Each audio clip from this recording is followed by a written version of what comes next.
In the darkness of a brick-lined tunnel lay the bodies of people who had once hunted and tormented him. Her bandaged arms were stained with blood, and a frightening smile stretched across her face. I've already taken care of all the bad people after you, Aoi-kun. Aoi stared at her in horror. He tried to speak her name, but the words caught in his throat. Something about her devotion felt less like love and more like a nightmare given human form. The memory dragged Aoi back to earlier days. For years, he had been plagued by stalkers. Not one, not two. More than 10 separate incidents, each involving different people. Even the authorities found it difficult to believe. I've never heard of such a thing, one investigator admitted. The endless harassment had isolated him from everyone around him. Adults suggested that changing schools and environments might help, but nothing ever truly solved the problem. Wherever Aoi went, the feeling of being watched followed. At his new school, he became known as the silent student.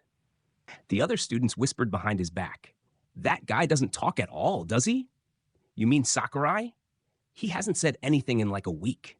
He's creepy, like a ghost."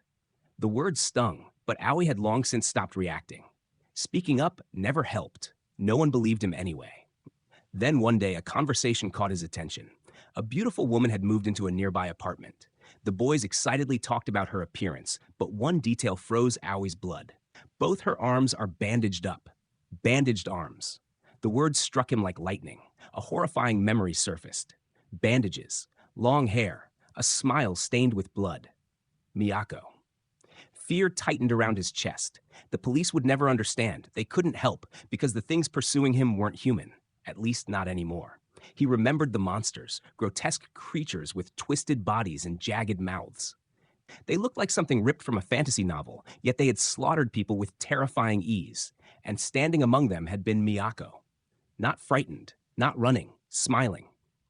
"I'll kill them all for you." Her voice echoed through his memory. It sounded like a confession and a promise. Suddenly, a hand touched his shoulder. Aoi screamed and nearly fell out of his chair. The entire classroom stared. Standing behind him was a girl named Ueda. Blushing nervously, she withdrew her hand. The contrast was startling. Unlike the nightmare that haunted him, Ueda looked genuinely concerned. Later, she apologized. Aoi sat beside her, nervous and uncertain. Ever since she had approached him, she had shown him a kindness nobody else had. Yet something about her behavior felt strange. "You don't have to associate with me," he muttered. Ueda tilted her head, her cheeks slightly red. "I can't be concerned about you?" The words should have sounded comforting. Instead, they unsettled him. Then she revealed why she had sought him out. Rumors had been spreading throughout the school. The beautiful woman who had recently moved into town, the same woman with the bandaged arms, had been asking questions. Not ordinary questions. She had been approaching strangers, students, and teachers alike, searching for one specific person, a male student who had recently moved into town. Aoi? The blood drained from his face. Miyako. The name escaped his lips before he realized it. "She's come here after me." Before panic could consume him, Ueda leaned closer. "I'll do something about it for you." Aoi blinked. "What?" "I'm saying I'll help you out." Her smile widened. "We're friends, aren't we?" The word friends echoed strangely in his ears. Yet he followed her. After school, Ueda led him away from town. The streets became dirt paths. The dirt paths became overgrown trails. Eventually, they arrived at an abandoned school building hidden deep among the trees. The structure looked forgotten by time itself. Broken windows, dust-covered hallways, classrooms swallowed by shadows. "Almost no one comes here anymore," Ueda explained. "I love quiet places like this." Aoi felt a chill crawl up his spine. Something about the place felt wrong, as if the building itself was holding its breath. The deeper they walked, the more uneasy he became. Ueda's footsteps echoed softly across the wooden floors. She seemed almost excited. "Just a little further?" Aoi finally stopped. "We should head back." His voice trembled. "I don't know what you're planning, but I don't want to put you in any more danger." Ueda froze. Then she turned, slowly, deliberately, and smiled. "I already know." Aoi stared. "What?" "I already know about Miyako." The world seemed to stop. His heart pounded. No one should know about Miyako. No one except him. Yet Ueda spoke as though she knew everything. "That's why I brought you here." The darkness around them suddenly felt alive. Ueda's expression softened, almost lovingly. Miyako would only get in my way. Aoi felt cold sweat run down his neck. She has been watching over you far longer than I have. The sentence struck him like a hammer. Far longer than I have. What did that mean? How long had Ueda been watching him? A strange sound echoed through the hallway. Crack, snap, twist. Ueda lowered her eyes. I don't get to choose the order of these things. Then she began pulling at her uniform, not seductively, not playfully, as if she were removing a disguise. Aoi stepped back. Fear replaced confusion. Look at me. Her voice no longer sounded human. Let us become one. The shadows behind her exploded outward. Long segmented limbs emerged from beneath her clothing. Bone-white appendages unfolded from her back and waist. Dozens of insect-like legs scraped against the floorboards. Her body twisted into something horrifying. Aoi's legs refused to move. Don't run. Her many limbs surrounded him, trapping him. The smell of dust and decay filled the room. Are you more excited with this form? Her eyes gleamed with obsession. The thing standing before him still wore Ueda's face. Aoi remembered the mutilated corpses, the twisted creatures, the blood-soaked tunnels, the impossible monsters. They aren't human. The realization finally clicked into place. Everything connected. The stalkers, the attacks, the rumors, the nightmares. They had never been human. None of them. The creature crawled closer. Its countless limbs clicked against the wooden floor. Aoi's vision blurred. This is definitely a bad dream. Otherwise, he was going to die. Dark liquid splattered across the room as the girl drove her weapon forward with terrifying force. A twisted smile curled across her lips while she hissed, "You damn pest." The sickening crack echoed through the abandoned classroom, followed by a pained scream. The grotesque creature writhed helplessly, its body convulsing as she slowly pulled her weapon free. Instead of ending its misery, she watched it suffer with chilling satisfaction. Don't run from me, you insect. The monster coughed and staggered, unable to escape. Nearby, Aoi stood frozen. His wide eyes reflected nothing but shock as he witnessed the brutal execution. Then the girl's voice turned colder than before. You gave my Aoi-kun a scar. Hatred radiated from every word. Whatever compassion she once possessed had disappeared. Without hesitation, she lunged again, unnatural appendages unfurling from her body like living shadows. You deserve a painful death. The creature fled into the darkness, but she pursued it relentlessly. You can't get away. Don't run from me. Aoi instinctively stepped backward. Every instinct screamed at him to run, but his legs refused to move. As the girl passed him, he found himself whispering her name. Miyako. She suddenly stopped. For a fleeting moment, the murderous intensity in her eyes softened. The terrifying aura surrounding her quieted, leaving only an eerie silence. Stay away from me, Aoi shouted. Instead of attacking, Miyako slowly turned toward him. A gentle smile spread across her face, but somehow it felt even more frightening than her rage. It's been so long since we could meet again. She tilted her head. Why are you backing off? I'm beyond ecstatic. Her affectionate smile sent a chill through Aoi's entire body. Why are you here? He asked, struggling to keep his trembling voice steady. She smiled even wider. Isn't it obvious? Her expression gradually twisted into something disturbingly possessive. It doesn't matter, even if they're inhuman monsters. She reached toward him. You're mine. Long, unnatural limbs emerged from the darkness and wrapped around Aoi with unsettling tenderness, as though claiming him as something that already belonged to her. I have to take care of you. Aoi could barely breathe. Monsters? He whispered. Miyako leaned close enough that he could feel her breath against his skin. Do you know how often they've watched you? She gestured toward the shattered windows. Outside, grotesque figures lurked in the darkness. Skeletal hands clung to broken glass while countless glowing eyes stared into the classroom. The stalkers following you. People usually call them yokai or specters. One after another, horrifying supernatural beings revealed themselves, crawling across the windows with unnatural movements. But it makes no difference to me. To Miyako, they were nothing more than obstacles. I'll kill anyone that's an obstacle to my love. There wasn't the slightest hesitation in her voice. She lifted the mangled body of one of the monsters as though presenting proof of her devotion. I can protect you. Her tone softened once again. But let me ask you. She stepped closer until there was almost no distance between them. That woman, or me? Which of us would you rather have survive? Silence swallowed the room. Aoi's heartbeat pounded painfully inside his chest. Am I being threatened? He quickly realized there was no correct answer. If I want to live, I have no choice but to accept this lunatic. Cold sweat trickled down his face as despair overtook him. In a situation like this, no one would want to die. His voice cracked. Please. He looked directly into Miyako's eyes. Please save me. I don't want to die. For a brief instant, Miyako's terrifying smile disappeared. Aw, she giggled softly, almost affectionately.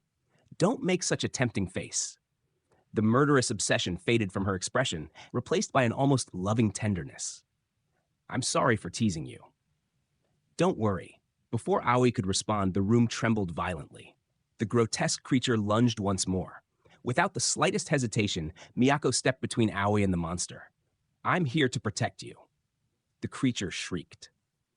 Its grotesque limbs twisted violently as if it had suddenly encountered a predator far beyond its understanding. Aoi watched in stunned disbelief. Miyako didn't flinch. She simply stood there, calm and composed, meeting the monster's gaze with frightening confidence. The creature recoiled. What the hell are you? For the first time, the monster sounded terrified. Aoi-kun? She whispered gently. Miyako slowly turned back toward him. Do you know of the escorting wolf? Then everything ended. The battle lasted only an instant. Unable to decide whether the girl standing before him was his savior or something even more terrifying than the monster she had destroyed, the classroom became eerily quiet once again. It's over. Aoi-kun, you're safe now. Look, the nightmare was over. At least, the first one was.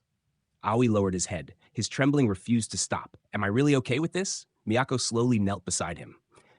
You're okay with me, right? There was no threat in her voice, only hope. After everything he had witnessed, Aoi answered honestly.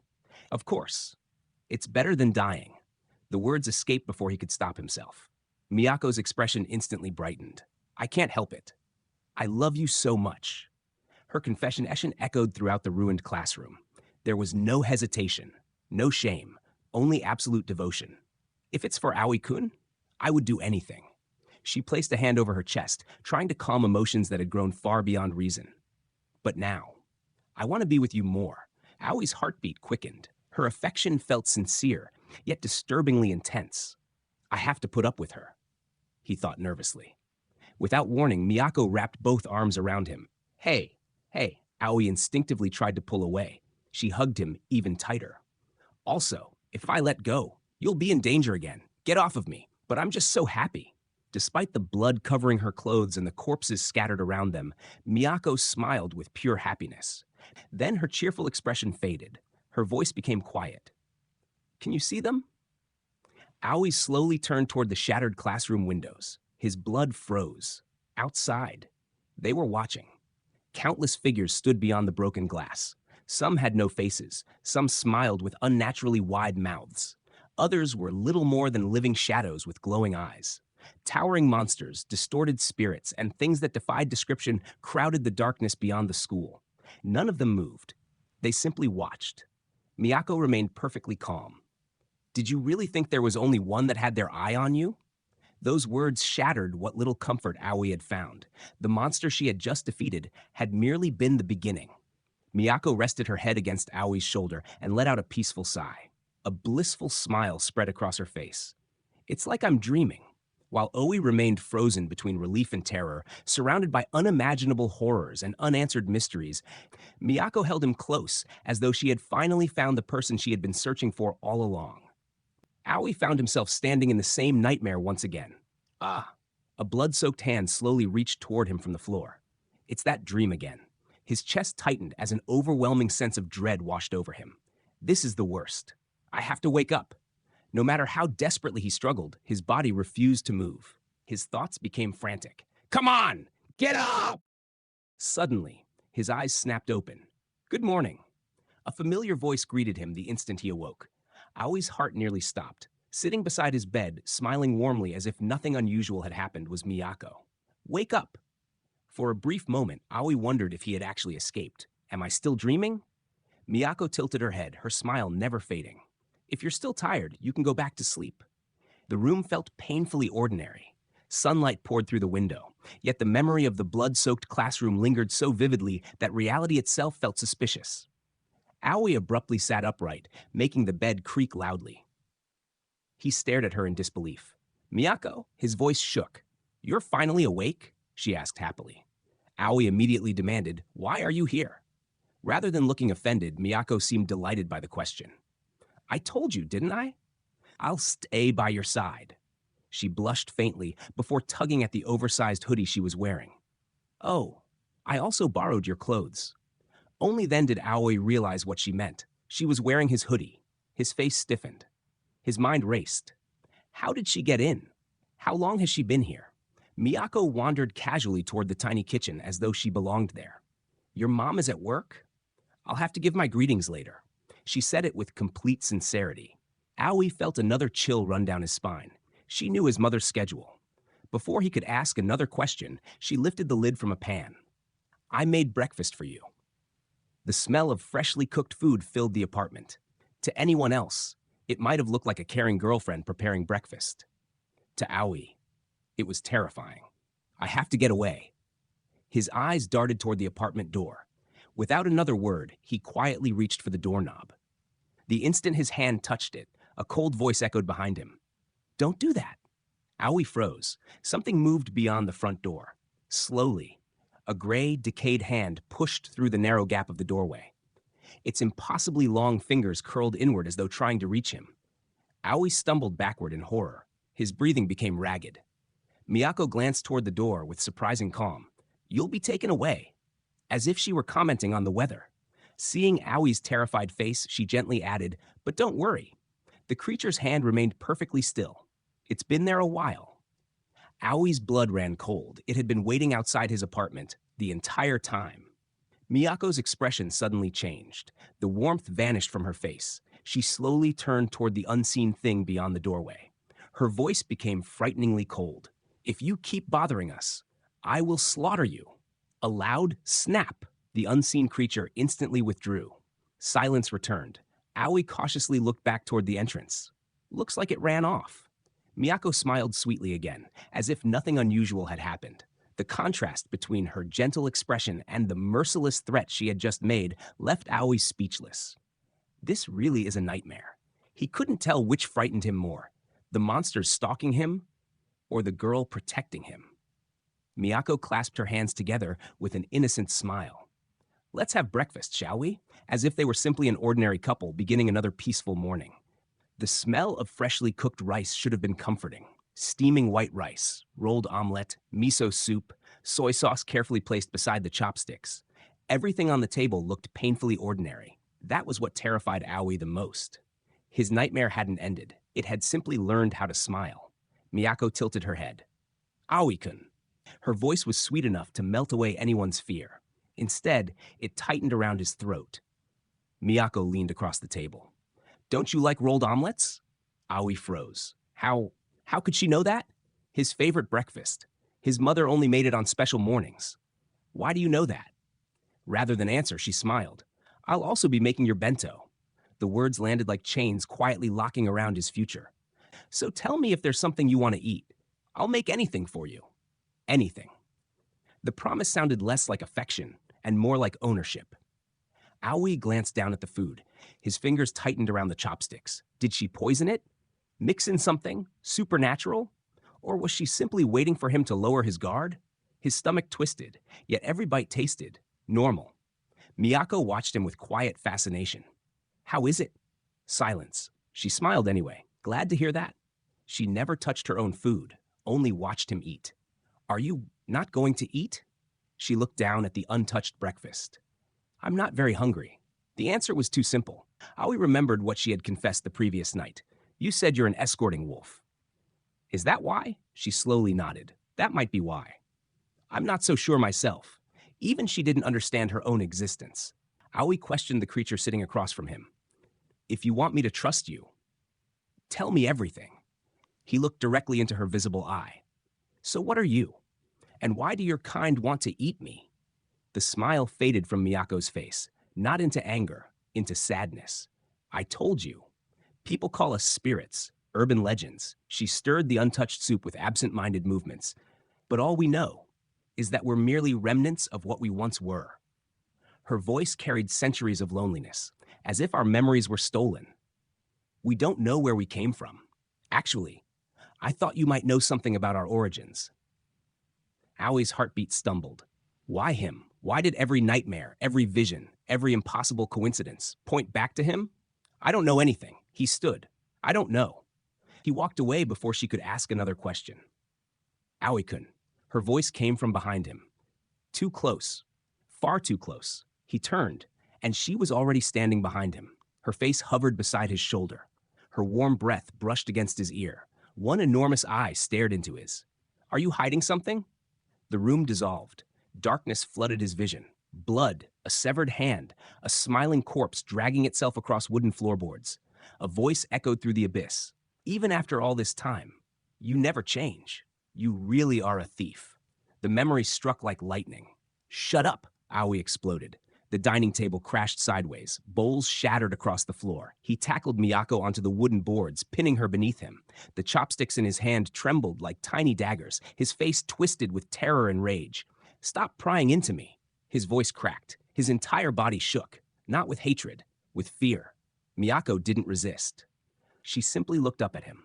The corner of her lips curved into the faintest smile. If you keep asking, I'll kill you. Silence. Miyako blinked. You'll kill me? She smiled even brighter. That's fine. His eyes widened. I'm serious. As long as it makes you feel better. She gently wrapped her fingers around his trembling wrist. I hope my death becomes something you'll remember for the rest of your life. The words weren't cruel. They were sincere. She meant every syllable. She wasn't afraid of dying. She was afraid of leaving him alone. She slowly reached up. Her fingertips brushed his cheek. If it's for you, I'll do anything. Her face was only inches away now, close enough that he could feel her warm breath, close enough to mistake tenderness for obsession. The atmosphere became almost intimate. Yet beneath it lingered something deeply unnatural, like being embraced by a ghost wearing the face of a beautiful girl. Aoi's grip weakened. His breathing became uneven. His eyes trembled. He couldn't tell whether he wanted to push her away or collapse into her arms. Miyako gently cradled his head against her chest. Her heartbeat was impossibly calm. It's okay. Even if you have an unspeakable past, I would never reject you. I could never hate you. She held him tighter. As long as I'm here, you'll never have to be alone. The words should have comforted him. Instead, they sounded like a life sentence. After a long silence, Aoi whispered, Don't follow me anymore. For the first time, Miyako looked genuinely disappointed. Then, I'll wait here until school ends. Aoi stood several paces away from Miyako, his shoulders tense. The warmth she'd shown him inside the house had only deepened his suspicion. No matter how gently she smiled, something about her presence refused to feel human. Miyako, he met her gaze with cold resolve. Don't ever try to test me again. His voice was sharp enough to cut through the silence. And don't get the wrong idea. There wasn't even a trace of hesitation. You're still just a stalker to me. The words struck harder than any blow. For a moment, neither of them moved. Only the breeze stirred the trees overhead. Then, Miyako smiled. Not a smile of heartbreak, not one of resentment, a smile of complete acceptance. I understand. Her fingers folded over her chest as if she were making a solemn vow. But if something were to happen, I'll definitely come to protect you. There was no doubt in her voice, only unwavering devotion. So, it'd be okay for me to stay by your side, right? Aoi answered only with silence. He adjusted the strap of his backpack. I have to go now. Without another glance, he turned and walked away. Miyako remained where she stood, watching until he disappeared down the road. Have a safe trip. Her farewell was soft, gentle, almost loving. Then something changed. A tiny laugh escaped her lips. Ha! Another followed. Ha! Her breathing grew heavier. Ha! Her shoulders trembled. Her smile widened unnaturally, as though invisible hands were pulling at the corners of her mouth. Her heartbeat thundered inside her chest. So tempting! She wrapped her arms around herself, desperately trying to suppress the violent craving swelling inside her. Even when he gets angry, a shiver raced down her spine. Drool slipped from between her lips. Her pupils shrank, want to eat him up. Her fingernails dug into her own skin. Every instinct screamed at her to chase him, to sink her teeth into him, to devour him. Yet, she endured, barely. Then, something else drifted through the wind, a scent. Her breathing stopped. Slowly, she turned toward the school standing beyond the fence. It smells. Her eyes widened, like one of them. Elsewhere, inside an empty classroom washed in pale afternoon light, a lone figure sat motionless. Long black hair concealed their face. A single horn emerged from beneath the tangled strands. Without lifting their head, they listened to the distant sounds outside. It's gotten noisy. The voice was calm, almost detached, as though they had witnessed this countless times before.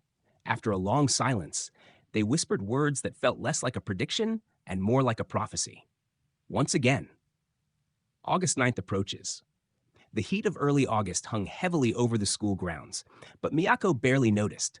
Her bandaged hand rested against the chain-link fence, fingertips tracing the cold metal as though listening to something hidden beneath its surface. She closed her eyes. One of them is here. A faint smile tugged at her lips. She slowly searched the windows of the school building.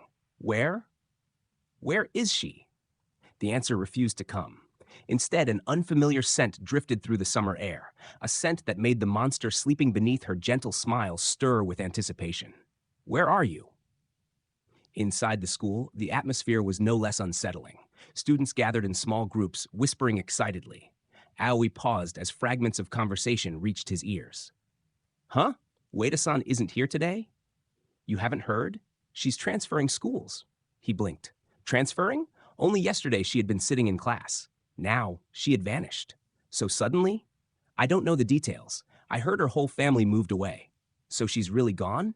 Aoi's grip tightened around his pencil. Someone mentioned another name. Wouldn't Sakurai know? He was with her yesterday. You should ask him. No thanks. I'd rather not. That guy's kind of creepy. The words barely registered. Instead, something colder settled inside his chest. The classroom buzzed with meaningless chatter. They sure talk a lot, Aoi thought.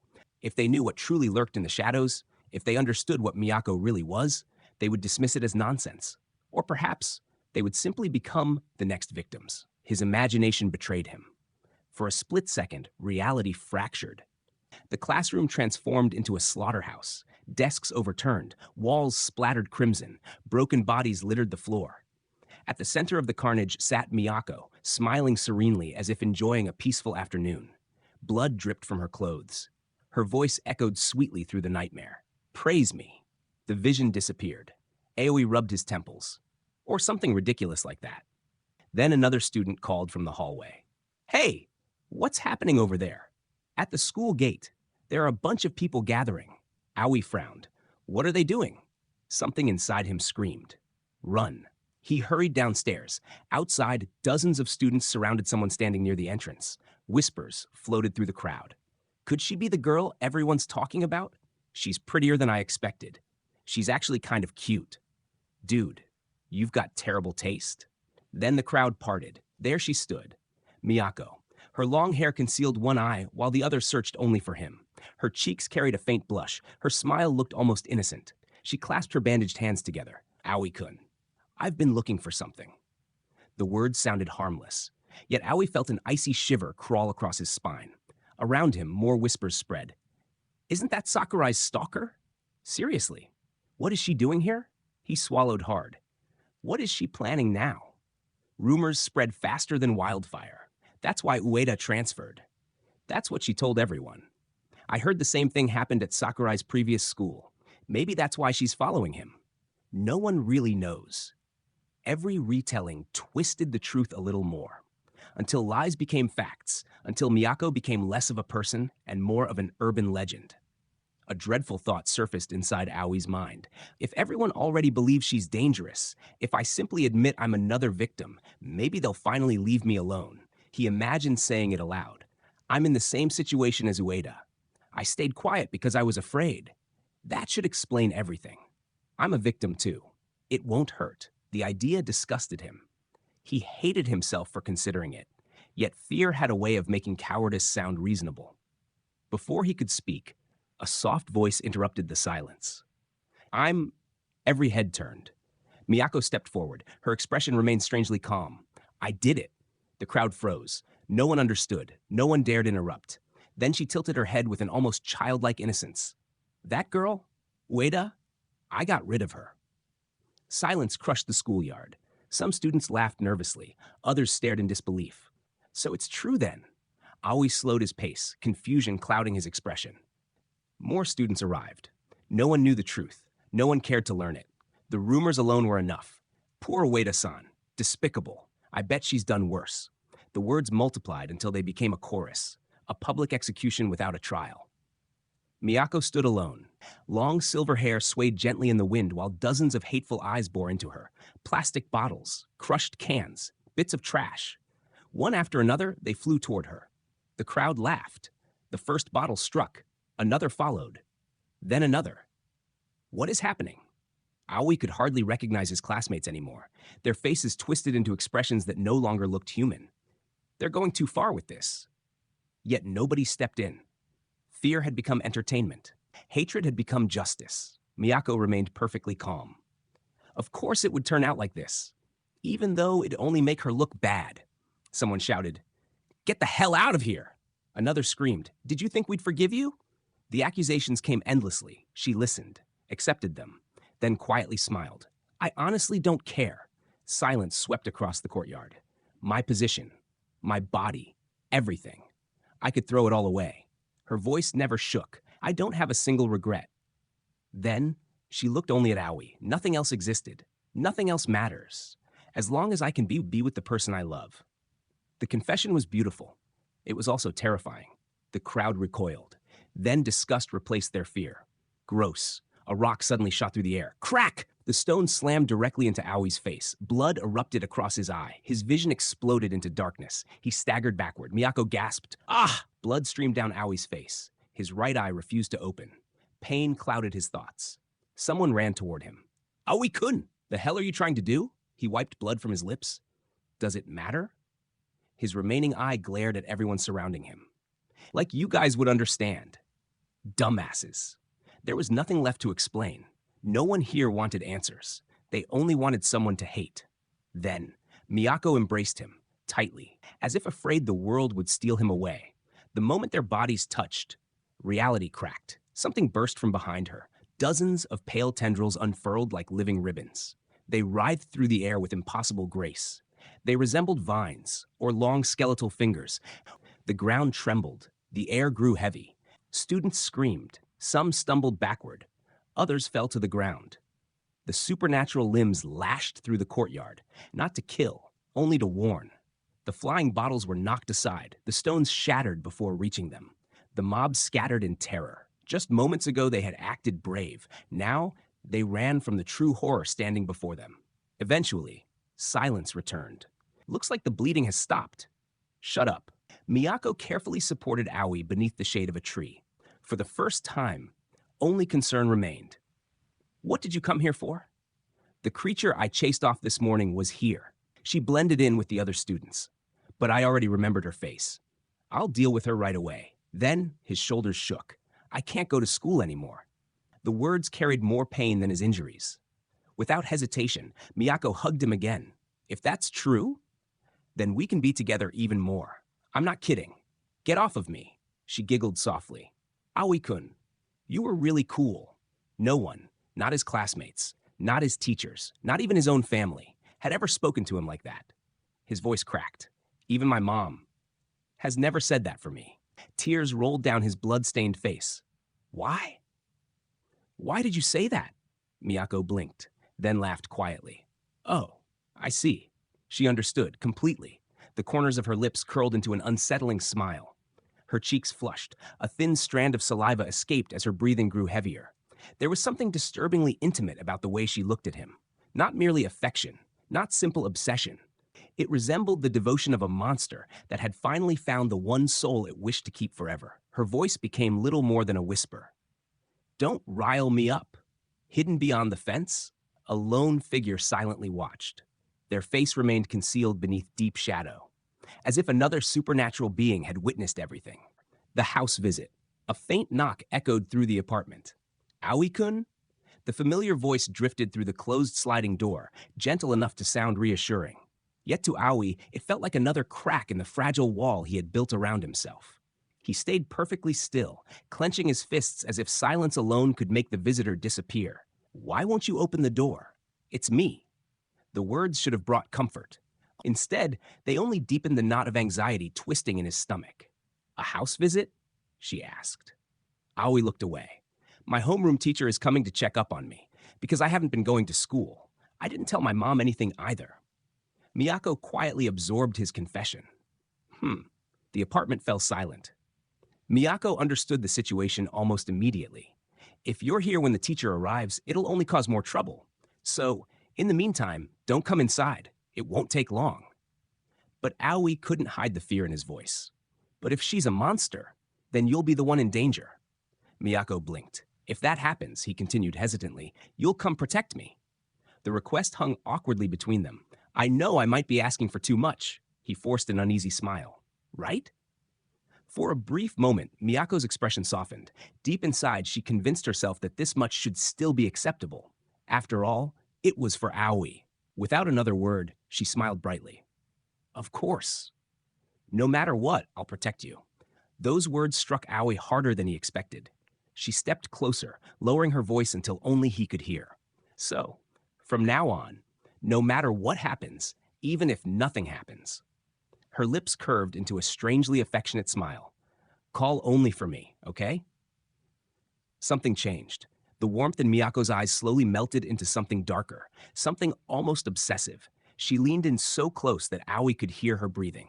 Sooner or later, the day will come when you won't have to open the door for me. Her smile never faded. A chill raced down Aoi's spine. She whispered again, try calling for me. Aoi's instincts screamed that something was terribly wrong. Still smiling, Miyako tilted her head. I wonder, how would you call for me? Her face was inches from his. Then her expression sharpened. Your teacher isn't here yet. Let go of him. The sudden shout shattered the suffocating atmosphere. The apartment door burst open. A woman wearing glasses hurried inside, breathing heavily. Please, let go of my student. The newcomer quickly turned toward Aoi. I'm here to help you now. Aoi immediately panicked. Wait, it's not. But before he could explain, the teacher confidently reassured him. Just hold on, Sakurai-kun. The misunderstanding only grew larger. Moments later, the room became painfully quiet. I really am sorry about that. An awkward silence settled over everyone. The teacher straightened herself and bowed politely. I am Sakurai Aoi-kun's homeroom teacher, Ushimi. She rubbed her cheek in embarrassment. I tend to lose sight of my surroundings when I get agitated. Neither Aoi nor Miyako replied. The silence was almost unbearable. Finally, the teacher looked toward Miyako. I'm very sorry about earlier, Miyako-san. I didn't know you were his relative. Neither Aoi nor Miyako corrected her assumption. The teacher cleared her throat. Well then, I hope you don't mind if your guardian is present for this. The room fell into an uneasy silence. Miyako stood motionless, her expression unreadable. For the first time since she had arrived, she offered no response at all. Aoi watched her carefully. So, Sensei isn't a monster after all. The realization eased the pressure squeezing his chest. That's a bit of a relief, but relief only created another problem. Now what? He wasn't used to ordinary people. The monsters had become predictable. Humans were far more difficult. I don't know how to talk to non-threatening people. As if sensing his discomfort, Ushimi awkwardly smiled and reached into the bag she'd brought. By the way, I brought a gift. She carefully placed a small container on the table. Cookies. She opened the lid to reveal a row of homemade treats. I baked them myself. Her cheeks flushed with embarrassment. Would you like to have some? Aoi stared at them in silence. The teacher nervously rubbed her face. It was my first time making them, so I'm a little nervous. She laughed softly, but I still tried my best. The room felt strangely warm. Unlike Miyako's intense devotion, Ushimi's kindness was awkward, clumsy, painfully human. She smiled shyly. Because I want to get along with you, Sakurai-kun. Aoi lowered his eyes. Truth be told, he'd spent so long shutting himself away that speaking to anyone felt terrifying. I'm still scared of talking to people. He slowly reached toward the container. I'll have one. The teacher's shoulders visibly relaxed. Please do. The moment Aoi took a bite, he unconsciously smiled. It wasn't a big smile, just a tiny one, but Miyako noticed it immediately. She leaned close enough to study every subtle change in his face. What a content expression. Her voice was calm. Too calm. Then her smile slowly faded. You didn't look like this for me. The words were barely louder than a whisper, yet they carried a jealousy that chilled the room. Aokun, her voice wrapped around him. Aoi nearly choked on the cookie. Before Miyako could continue, Ushimi hurriedly interrupted. It's fine if you eat it later. Trying to ease the awkwardness, she added, you can keep the container too. Miyako's eyes never left Aoi. Okay? Feeling trapped between them, Aoi forced an answer. Sure, I'll try them later then. Yeah, no one truly believed that was the end of the matter. The atmosphere shifted once again. Ushimi straightened herself. Anyway, Sakurai-kun, let me ask you. Aoi looked up. When are you going back to school? Everyone is waiting for you. What? The words sounded almost absurd. They should all be aware of your circumstances now. I had a talk with everyone in class about you. Even Miyako quietly listened. Surely they'll understand once you clear up the misunderstanding about Miyako-san. Something inside Aoi snapped. They're honestly really good kids. Bullshit. The single word froze the room. Ushimi blinked. Excuse me? Aoi's voice grew colder. Those guys spread rumors. They even threw rocks at another person. And you're telling me they suddenly changed? Just because you scolded them? His breathing grew heavier. No fucking way. The anger he'd buried for months erupted all at once. Sakurai-kun, Ushimi's voice softened. She looked directly into his frightened eyes. Don't you believe me? Something in her expression changed. Not threatening, not forceful, simply unwavering. I wouldn't lie to you. Aoi suddenly felt dizzy. What? Her voice no longer sounded like ordinary speech. It echoed inside his mind. If you're starting over, you're gonna have to change.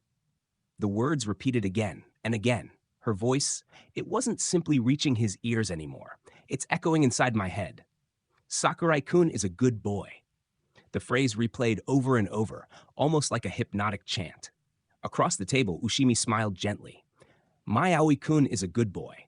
I feel like I should listen to what she tells me. The thought wasn't his. Or perhaps he wasn't sure anymore. She rested her hand lightly on the table and asked almost tenderly, Isn't that right? Aoi's heartbeat thundered in his ears. For reasons he couldn't explain, fear overwhelmed him. The room had fallen unnaturally silent. Aoi felt Ushimi's slender fingers slide over the back of his hand. Her touch was gentle, almost affectionate, yet it carried a suffocating possessiveness. She leaned closer, her glasses catching the kitchen light as a soft smile spread across her lips. My Aoi-kun. Her voice was sweet enough to melt his defenses. You belong to me, right? For a heartbeat, Aoi's mind went blank. Then another thought fought its way to the surface. No. Something inside him screamed that this was wrong. This isn't right. As if answering that desperate thought, another voice echoed from somewhere deep within his consciousness. Save me, Miyako. Long strands of pale hair swept across the room before Miyako appeared beside Aoi, like a phantom materializing from another world. Her silver eye narrowed. A strange smile curled across her lips. What is it? She tilted her head toward Ushimi. My Aoi-kun. The possessive words dripped with quiet menace.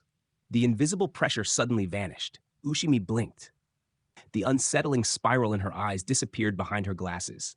She pressed her palms together apologetically. I'm so sorry. I just lost myself for a second there. An embarrassed laugh escaped her. Let's leave it at that for today. Her tone sounded perfectly normal. Too normal. Yet Aoi couldn't calm the pounding in his chest. The words echoed again and again. If you're starting over, you're gonna have to change. Sakurai-kun is a good boy. My Aoi-kun. They no longer sounded like memories. They sounded like commands whispered directly into his soul. Night settled over the apartment. The ticking clock grew louder with every passing second. Aoi sat alone on his bed. Miyako? Silence. Miyako, are you there? Aoi swallowed. Can I trust you? Miyako turned and began walking. The corridor felt endless. The smell of fresh blood hung heavily in the air. A young girl sat slumped against a concrete pillar. Her school uniform was soaked crimson.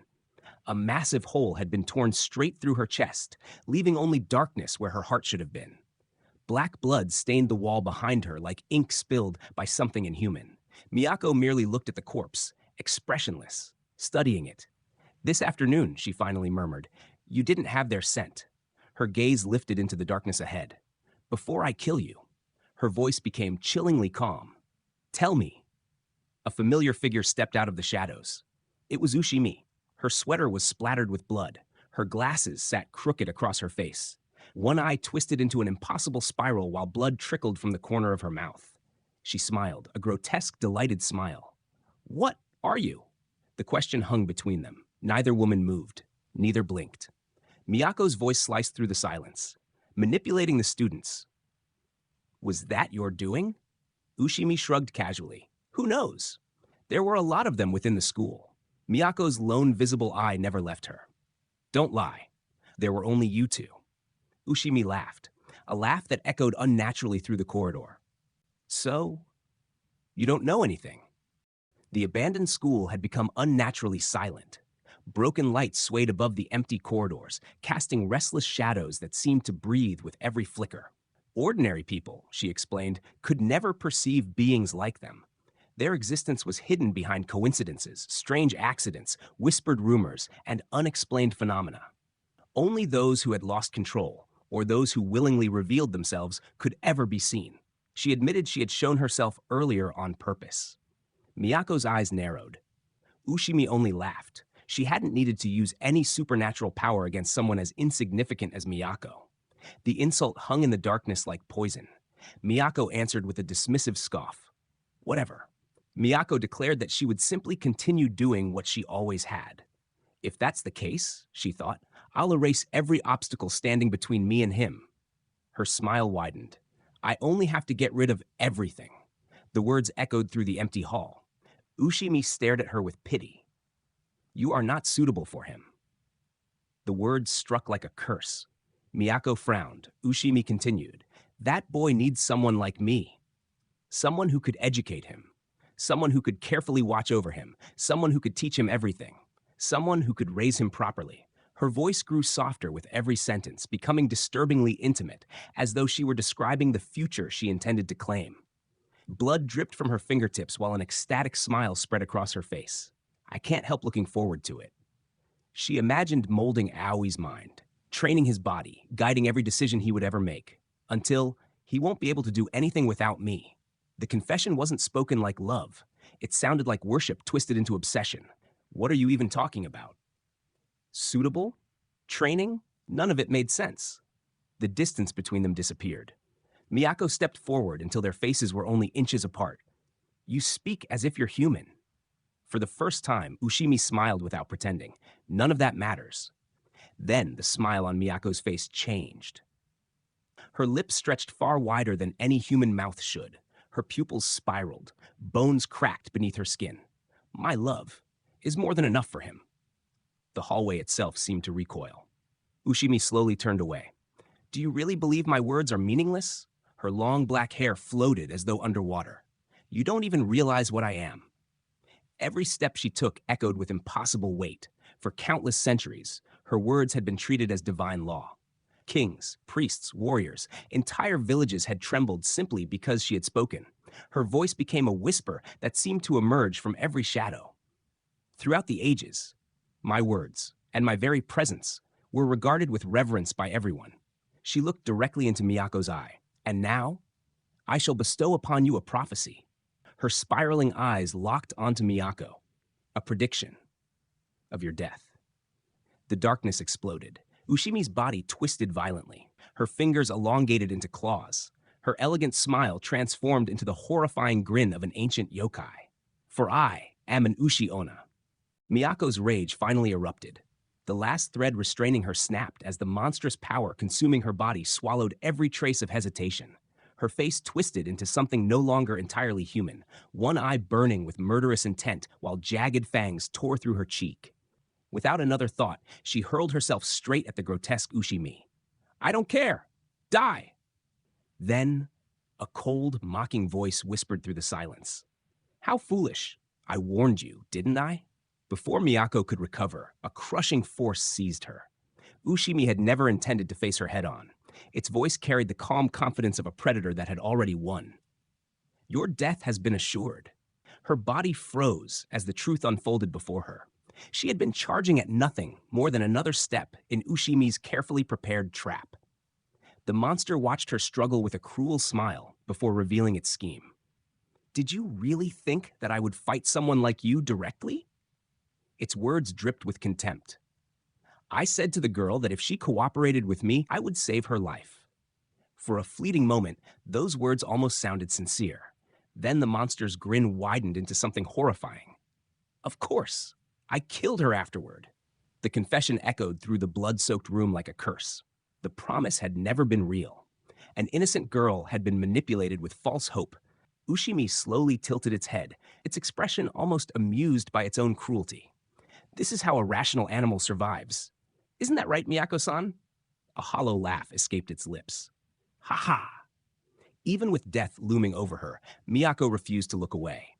Blood stained her trembling body, but the fire in her eyes never faded. She continued staring back at the monster with quiet defiance, refusing to surrender the last fragments of her dignity. Lecturing me to the very end. That unwavering resolve only irritated Ushimi. When it comes to the person you love, her eyes shimmered with dangerous emotion. How could you ever leave room for reason? A smile of twisted bliss spread across her face. Just thinking about it fills me with overwhelming emotion. Her confession sounded almost romantic, and now a shiver ran through her body. I just have to let it out, like a predator finally surrendering to its true nature.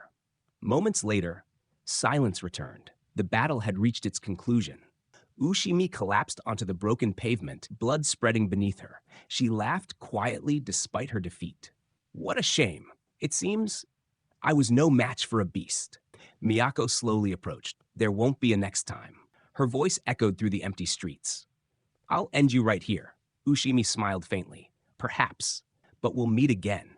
Her crimson eyes gleamed one last time. In this world, the certainty in her voice sent chills through the air. Death was not the end, not for beings like her. Next time, I'll make sure of it. As life slowly faded from her body, Ushimi offered Miyako one final gift. Or perhaps one final curse. Let me leave you with a prophecy. She smiled peacefully. An Ushi-Ona's blessing. There is another poison in this city. The monster's grin returned, colder than before, and the disaster that follows will remain unknown to everyone. Ushimi slowly turned away. I tire of explaining. But know this. You are to blame for everything. Those words pierced Miyako more deeply than any wound. The guilt, the manipulation, the deaths. It wanted her to shoulder all of it. Then the monster's eyes softened with a twisted sort of affection. Miyako. A pause lingered between them. Or should I say, its smile widened into something both seductive and horrifying. What once was Miyako? Those words marked the end of the nightmare. Or so it seemed. A quiet country road stretched beneath the summer sky. A young man stood on the bridge while a woman dressed in white faced him with a gentle smile. I see. So you're leaving this town tomorrow? Yes. The woman lowered her gaze for a moment. What a shame. I was almost there. The young man blinked in confusion. Huh? She immediately smiled again, as if nothing had happened. Oh, it's nothing. Don't worry. But something in her voice felt strangely lonely. I'm going to be very lonely by myself. She stepped a little closer, close enough for the breeze to carry the faint scent of flowers from her hair. That's why. No matter how many years pass, her smile never reached her eyes. I'll find you no matter what. And then, the words hung unfinished in the air. Aoi's eyes suddenly snapped open. His breathing was uneven, as fragments of a distant memory slipped through his mind like pieces of a forgotten nightmare. I had a dream about a memory from a long time ago. The images were already fading. Faces, a woman, a bridge. None of it made sense anymore. He rubbed his eyes and slowly sat up. I think I managed to sleep so well. Since everything was so quiet, for the first time in what felt like forever, the oppressive silence around the house felt almost peaceful. Then he noticed someone sitting quietly beside the bed. Miyako. She was covered in scratches and bruises, her torn clothes revealing the countless injuries she had suffered. Her long blonde hair fell over her face as she sat motionless against the wall, as though she had spent the entire night watching over him. Miyako. She slowly lifted her head. Did you get in a fight yesterday? There was no answer. Instead, she quietly called his name. Ao-kun. The familiar nickname made him freeze. His face flushed bright red. Miyako let out a sleepy little sound. Then another soft breath escaped her lips. Ah! The awkward silence that followed became almost unbearable. Unable to look at her any longer, Aoi hastily stood from the bed. I should go eat lunch. He practically fled the room, his heart pounding for an entirely different reason. Standing alone in the kitchen, Aoi searched for something to eat. It didn't take long to realize there was almost nothing prepared. It can't be helped. My mom is extremely busy after all. For today's lunch, he glanced toward the front door. There should be a lot of people outside. After a moment of thought, he came to a simple conclusion. No choice. I'll have to ask her to go to the nearest convenience store. Turning back toward the hallway, he called out, "Mia." Before he could finish calling her name, a soft laugh drifted from upstairs. Aokun, his cheeks instantly flushed. Even after everything they had survived together, hearing Miyako say his name with such warmth made his heart skip a beat. He stood there speechless. Then came the sharp click of his tongue. If she stepped outside in her torn clothes and bruised body, the neighbors would never leave them alone. If the neighbors see you like that, it would be problematic. After a short silence, Miyako obediently nodded. Fine. Minutes later, Aoi stepped into the busy streets alone. The afternoon sun illuminated rows of apartments, bicycles, and people casually going about their lives. He inhaled deeply. It's fine. Everything's fine. Everyone here is human. His eyes wandered across strangers chatting, children laughing, and office workers passing by. But even then, his chest tightened. It's not. The certainty he'd tried so desperately to convince himself of shattered without warning. Nearby, several students laughed as they walked home. That never happened. Man, you seriously don't know when to give up. Aoi instinctively ducked behind a wall. Only then did he realize why the streets felt so crowded. I forgot. They come back from school at this hour. Relief washed over him. I'm so glad they aren't from my class. No one recognized him. No one knew what had happened, or so he hoped. As he hurried through a narrow alley, guilt quietly gnawed at him. I shouldn't have left the house. None of this is my fault, yet I have to keep hiding like this. His hands trembled. I've got no choice. I'll have to go to another store. Just as he turned the corner, hey, the voice was quiet, gentle, far too close. Every muscle in Aoi's body froze. The alley grew unnaturally silent. Then dozens of hollow voices echoed together. Come here. He slowly looked up. His blood turned to ice. The walls, the shadows, the darkness itself had become crowded with grotesque figures. Faces hidden beneath torn white cloth. Twisted mouths stretched impossibly wide. Dead eyes stared directly into his soul. One after another, they whispered in perfect unison. Look, another voice answered. Look at us. Aoi stumbled backward. During daytime too, the monsters shouldn't exist beneath the afternoon sun, yet there they were, real. The whispers multiplied. Look at us. Keep looking. Keep looking. Every voice clawed at his mind. The more he looked away, the louder they became. If this goes on... His breathing became ragged. I'll die. Desperately, he thought of only one person. Miyako. Then, a calm, feminine voice cut through the nightmare. Everything will be okay. The monsters fell silent. Save me. Aoi looked up. A woman wearing a wide-brimmed white hat stood between him and the horrors. Her elegant figure radiated a mysterious calm, as though the supernatural itself respected her presence. But I'll have to ask you to close your eyes for a bit. Aoi hesitated. Something about her felt strangely familiar. Relax. I won't take long. Her voice carried an irresistible gentleness. Trusting her, he slowly shut his eyes. Then the woman spoke almost apologetically. I'm just going to quietly take out the trash. The words sounded oddly ordinary, yet behind them came faint sounds of tearing flesh, muffled shrieks, and something heavy being dragged across the pavement. When everything became quiet again, she smiled. All right? Everything is over. You can open your eyes now. Aoi slowly lifted his eyelids. The alley was spotless. The monsters had vanished. Not a single trace remained. The woman stood before him. It's been a while since I've seen your beautiful face. Heat rushed to Aoi's cheeks. He didn't understand why. The stranger tilted her head with genuine concern. Did you lose some weight? Her questions was so intimate that it made his heart race. She spoke as though they had known each other for years. Confused, Aoi searched his memories. Before he could finish her name, I came for you. Huh?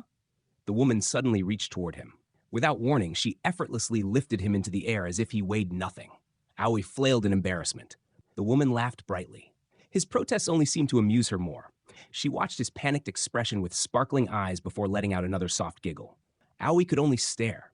Finally, placing him back on the ground, the mysterious woman looked at him with eyes overflowing with emotion. Her voice trembled ever so slightly.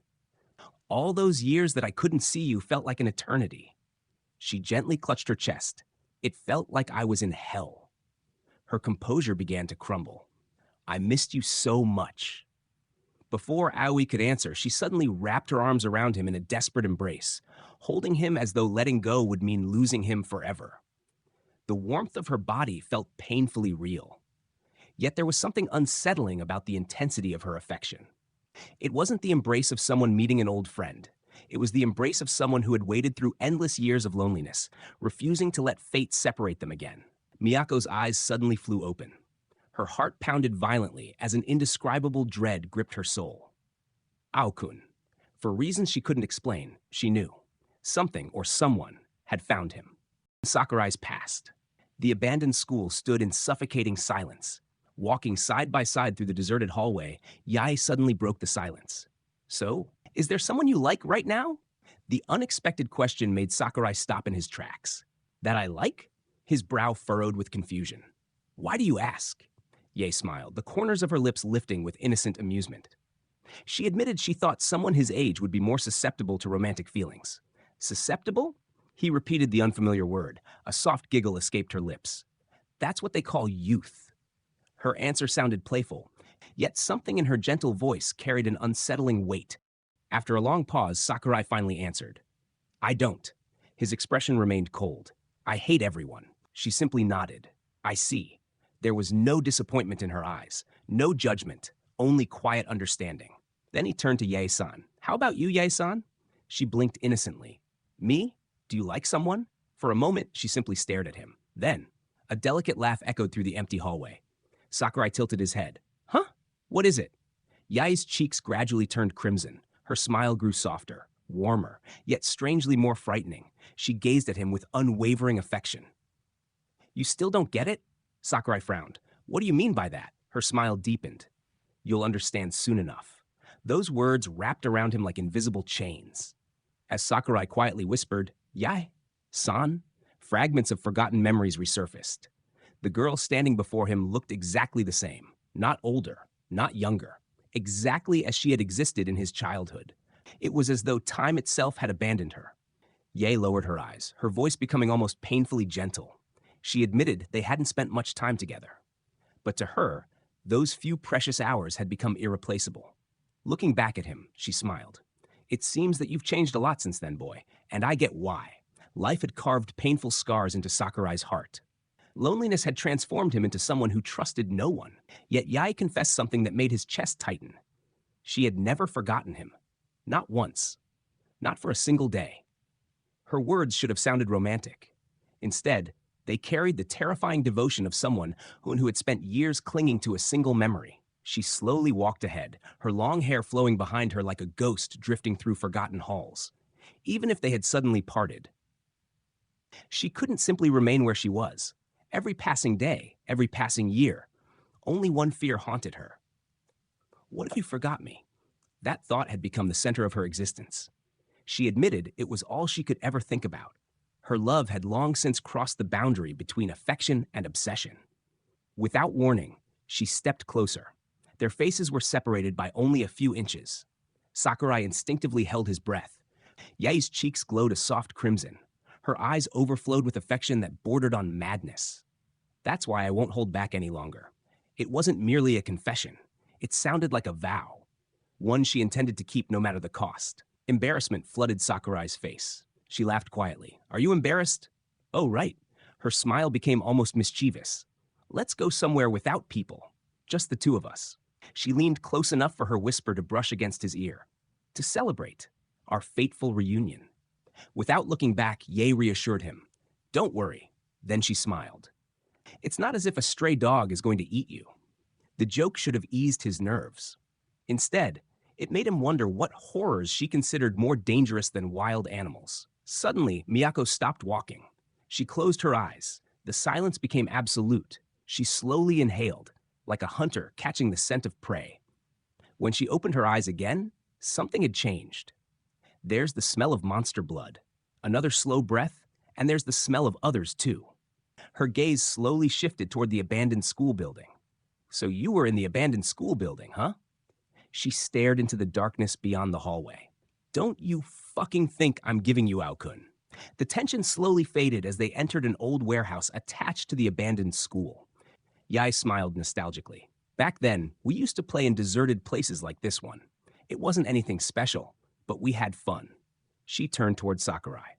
So boy, are you having fun? Aoi struggled to answer. I? But before he could find the words, Yae laughed softly.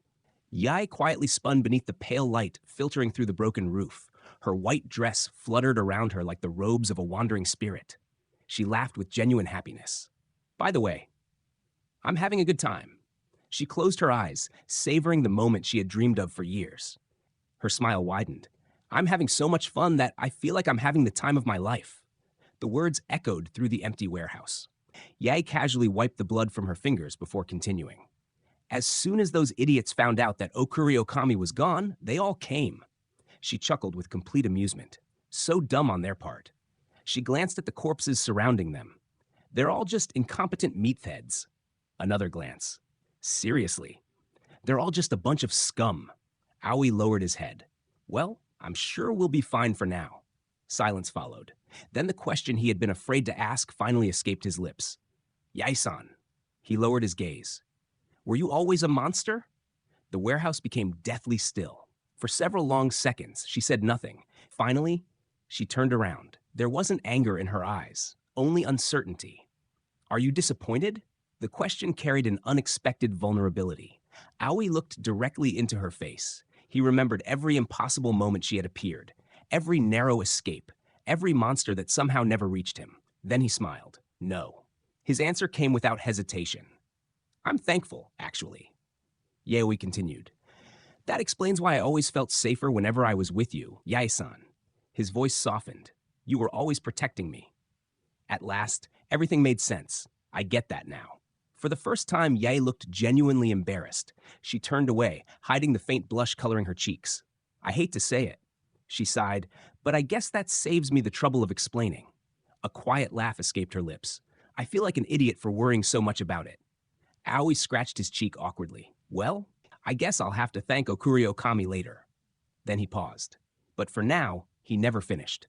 Yae suddenly stepped closer, far closer than before. She reached for his hand. Her fingers, still stained with fresh monster blood, slid between his. Their hands intertwined. Aoi froze. Her face slowly turned crimson. None of that matters anymore. She smiled with breathtaking tenderness. Something like that is trivial. She squeezed his hand against her chest. Now that we're engaged. Time stopped. Wait, what? What do you mean you're engaged? When did this happen? Aoi's pupils shrank. His brain refused to process what he had just heard. His heart pounded violently. Yae looked almost embarrassed, like an ordinary girl confessing to the boy she'd adored for years. You already know how I feel about you, boy. She lowered her eyes. I've always been in love with you. A trembling laugh escaped her. I'm acting like a teenage girl with a huge crush.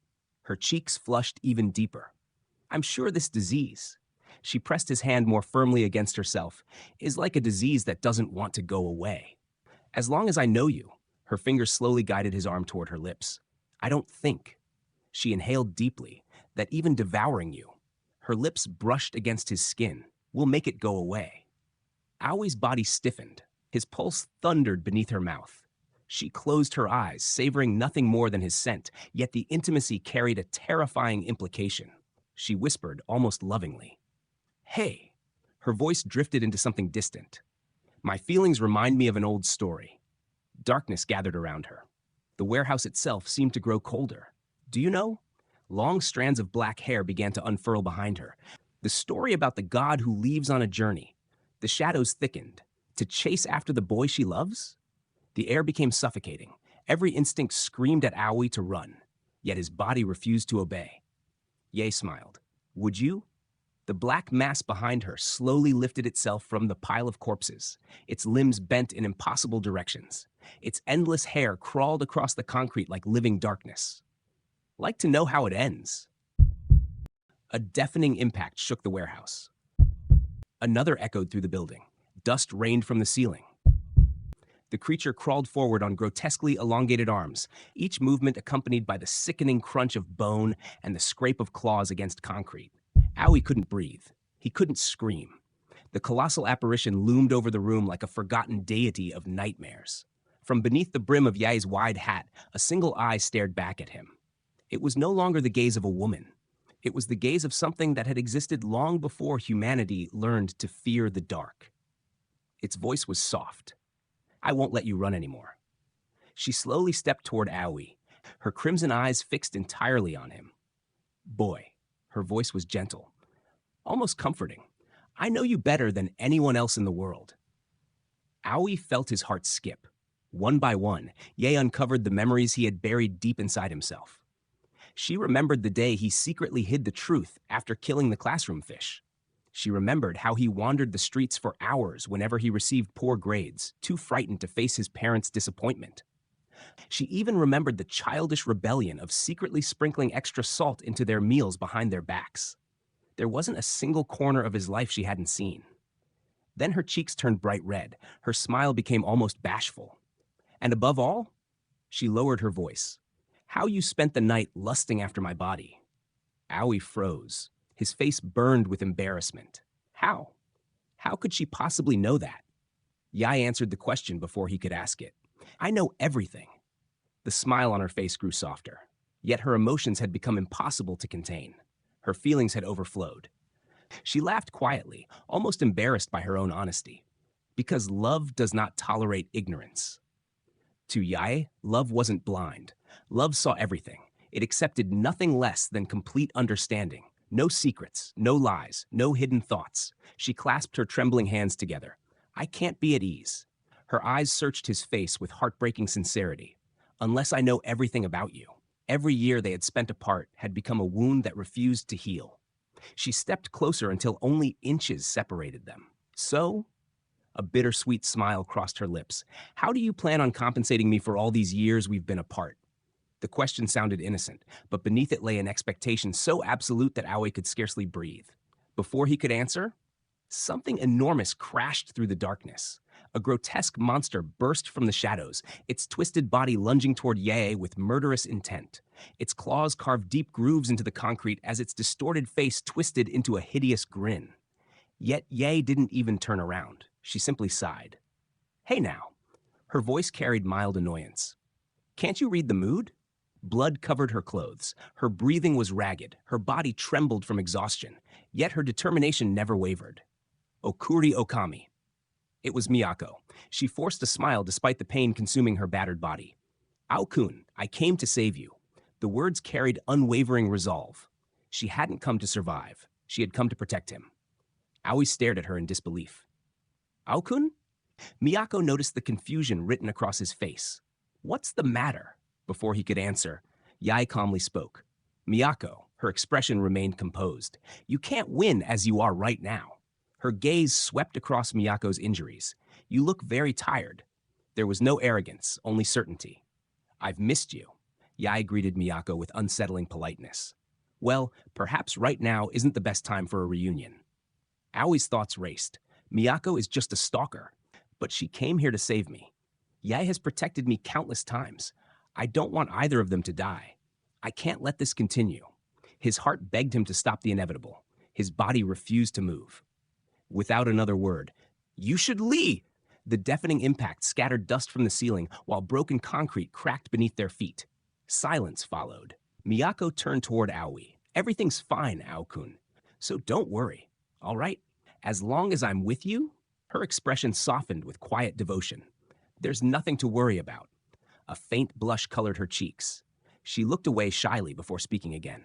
"After I'm done," a small, hopeful smile spread across her face. "Let's hurry home."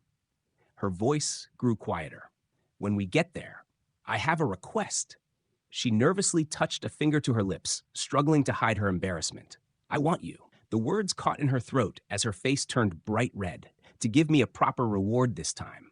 Aoi's face turned bright red. His heart pounded wildly, not because of romance, because he no longer knew where tenderness ended and obsession began. Yae tilted her head ever so slightly beneath the brim of her hat. "This time?" The phrase lingered in her mind before she quietly dismissed it. "It doesn't matter. she murmured. I'll hear the details straight from the boy's mouth later. Right now, the air between them froze. Neither woman intended to listen. Neither intended to leave. Both had already decided only one of them would walk away. Miyako's body exploded forward. I'll just tear off. Her grin widened into madness. That filthy mouth of yours, Okuri Okami! Miyako laughed, not with joy, with obsession. Every strike she threw carried the promise of salvation. I'm getting a reward for killing you. Behind them, Aoi could only watch. His trembling body refused to move. His voice barely escaped his throat. Please. The battle only grew more violent. Stop. Neither woman acknowledged him. His words disappeared beneath the screams of monsters. Tears welled in Aoi's eyes. He looked from Miyako to Yae. Two women destroying themselves over him. His heart broke.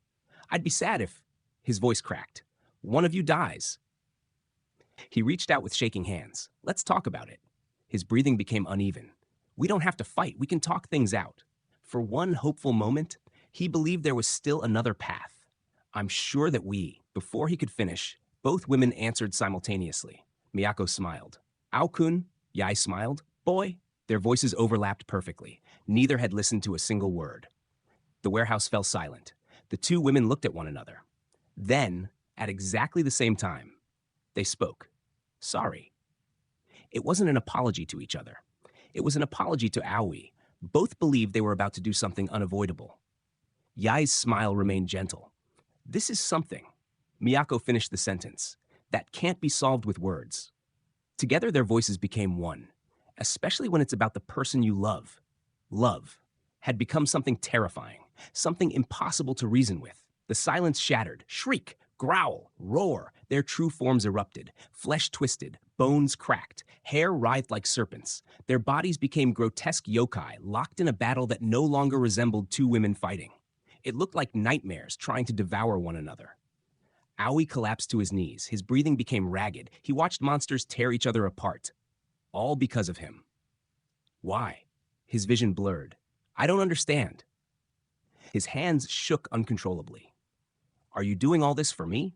The question hurt more than anything he had ever asked. Is this all my fault? Then, something answered. Not Miyako, not Yae, a voice, one that came from somewhere inside him. Yes. Everything around him seemed to stop. The voice continued. Everything is because of me. Aoi's eyes widened. Me? His thoughts spiraled. Who was speaking? His breathing became erratic. Who the hell is me? Something inside him had changed. Even the way he referred to himself no longer felt familiar. It was as though another self was beginning to awaken. His vision blurred as fragments of forgotten memories clawed their way back to the surface. Don't cry. Her smile carried neither regret nor fear, only affection. No matter what happened next, she wanted his final memory of her to be kind. Yet even as life slipped away, she smiled, softly. We'll meet again. His mind shattered. His tears overflowed uncontrollably. He clawed at his own head as grief consumed every part of him.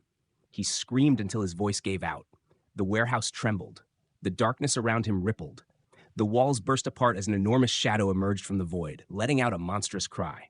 A new monster opened its eyes, and the true nightmare had only just begun. Aoi's scream echoed through the abandoned warehouse, raw enough to shake even the monsters surrounding him. His heart refused to accept another goodbye. I don't want. The words escaped almost instinctively, torn from somewhere deep inside his soul. I don't want to lose someone again.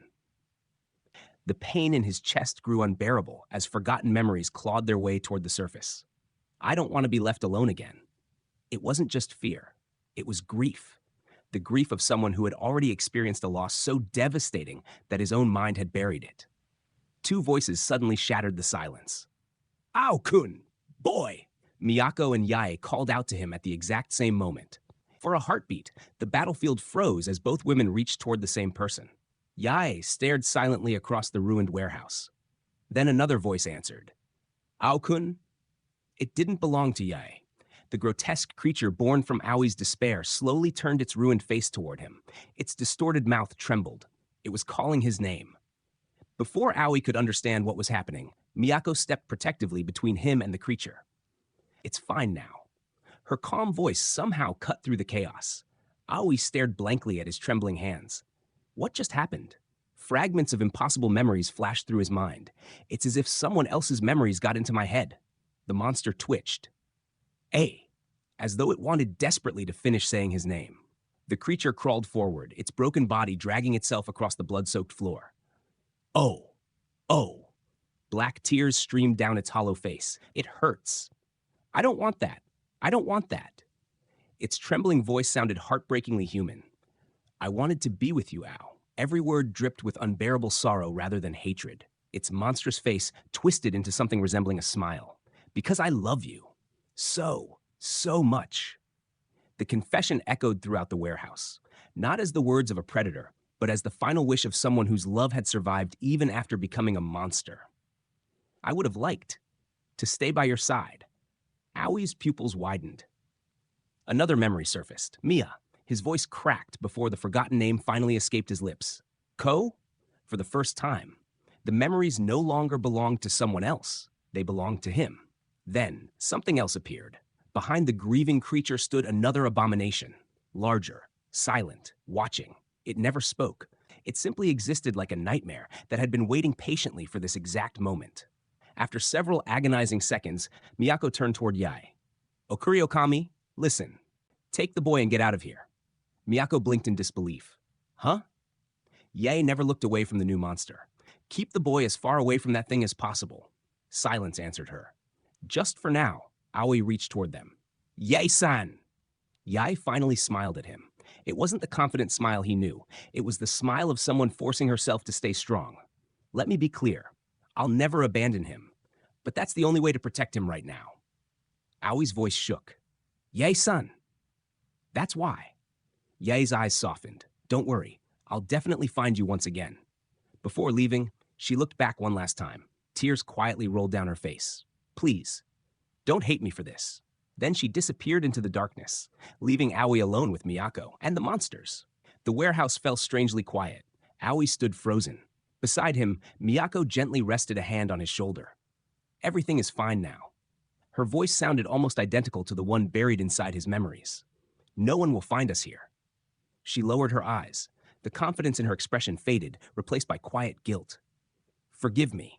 Miyako pulled Aoi into a trembling embrace, unable to stop the guilt crushing her heart. She had failed him once again.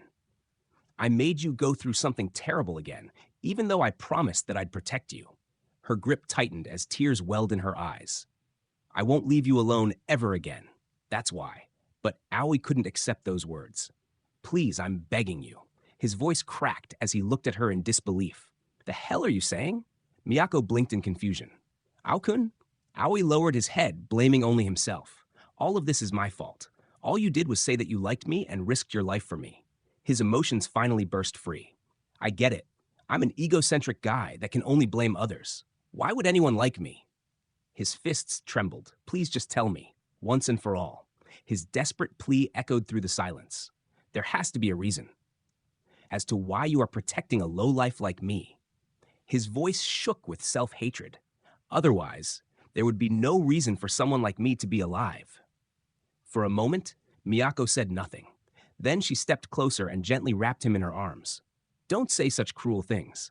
She rested her forehead against his, speaking with quiet conviction. You'll end up hurting yourself again like that. Aoi searched desperately for an answer. But Miyako simply smiled through her tears. I know very well who you are. She wasn't blinded by ignorance. She knew every flaw he believed defined him, but none of that matters to me. That reason or self-interest you're thinking of doesn't exist. Her confession was painfully simple. I simply love you. Nearby, Yae quietly watched the exchange. That's just the type of beings that I know that we are. Still unable to understand, Aoi asked the question that haunted him. Are you saying that it's okay for me to die without knowing anything? Miyako answered without hesitation. Yeah, that's okay. Remain oblivious and be happy. And then one day, the two of us can die together in peace. Those words weren't born from cruelty. They were the wish of someone who wanted nothing more than to keep the person she loved safe, even if it meant carrying every burden herself. Unbeknownst to them, hidden eyes had been watching everything. He's crying and asking questions. He looks like a kid. Well, he is a kid, but still. The unseen observer sighed, I hate kids. They don't listen and never shut up, and they have bad manners. He paused, and they also, a woman approached him. Hashiba-san. She lowered her head apologetically. I'm sorry. I lost sight of Hachisaku-sama and Miyako. The man remained surprisingly calm. It's okay. It's better than chasing them and getting killed in the process. He calmly lit a cigarette, refusing to rush. For now, we'll just cross our arms and calmly wait for a new chance to present itself. His gaze drifted into the darkness, and when that time comes, his expression turned cold. We must become demons for the sake of the people. The masked woman finally broke the silence. Do you really think she'll come? Without even lifting his head, the man answered with complete confidence. She'll come. Otherwise, all of this would be for naught. Then, as if fate itself had responded to his conviction, he looked toward the apartment building and smiled. Speak of the devil. Look. So there you are, Okuri-okami. Miyako's expression instantly darkened. The monstrous corruption crawling across her body stirred violently, responding to the danger before her. She glared at the newcomer with murderous intent. Get the fuck out of here right now, or I'll kill you. A critical situation. The broad-shouldered stranger remained completely unfazed. I see. So the young Sakurai has already gone to sleep. Well, I'm just glad he's better than I thought. Miyako refused to lower her guard. Get out of here. Her voice carried no hesitation, only hatred. The stranger merely smiled. Now, no need to be in such a frenzy. Miyako remained silent, her distorted arm twitching as if barely restrained. I'd like to avoid unnecessary conflict if possible. Besides, I want to talk with you for a bit. Don't worry, nothing is going to happen tonight. But well, only if you cooperate. Every word was spoken politely. Every word sounded like a threat. More footsteps echoed through the abandoned building.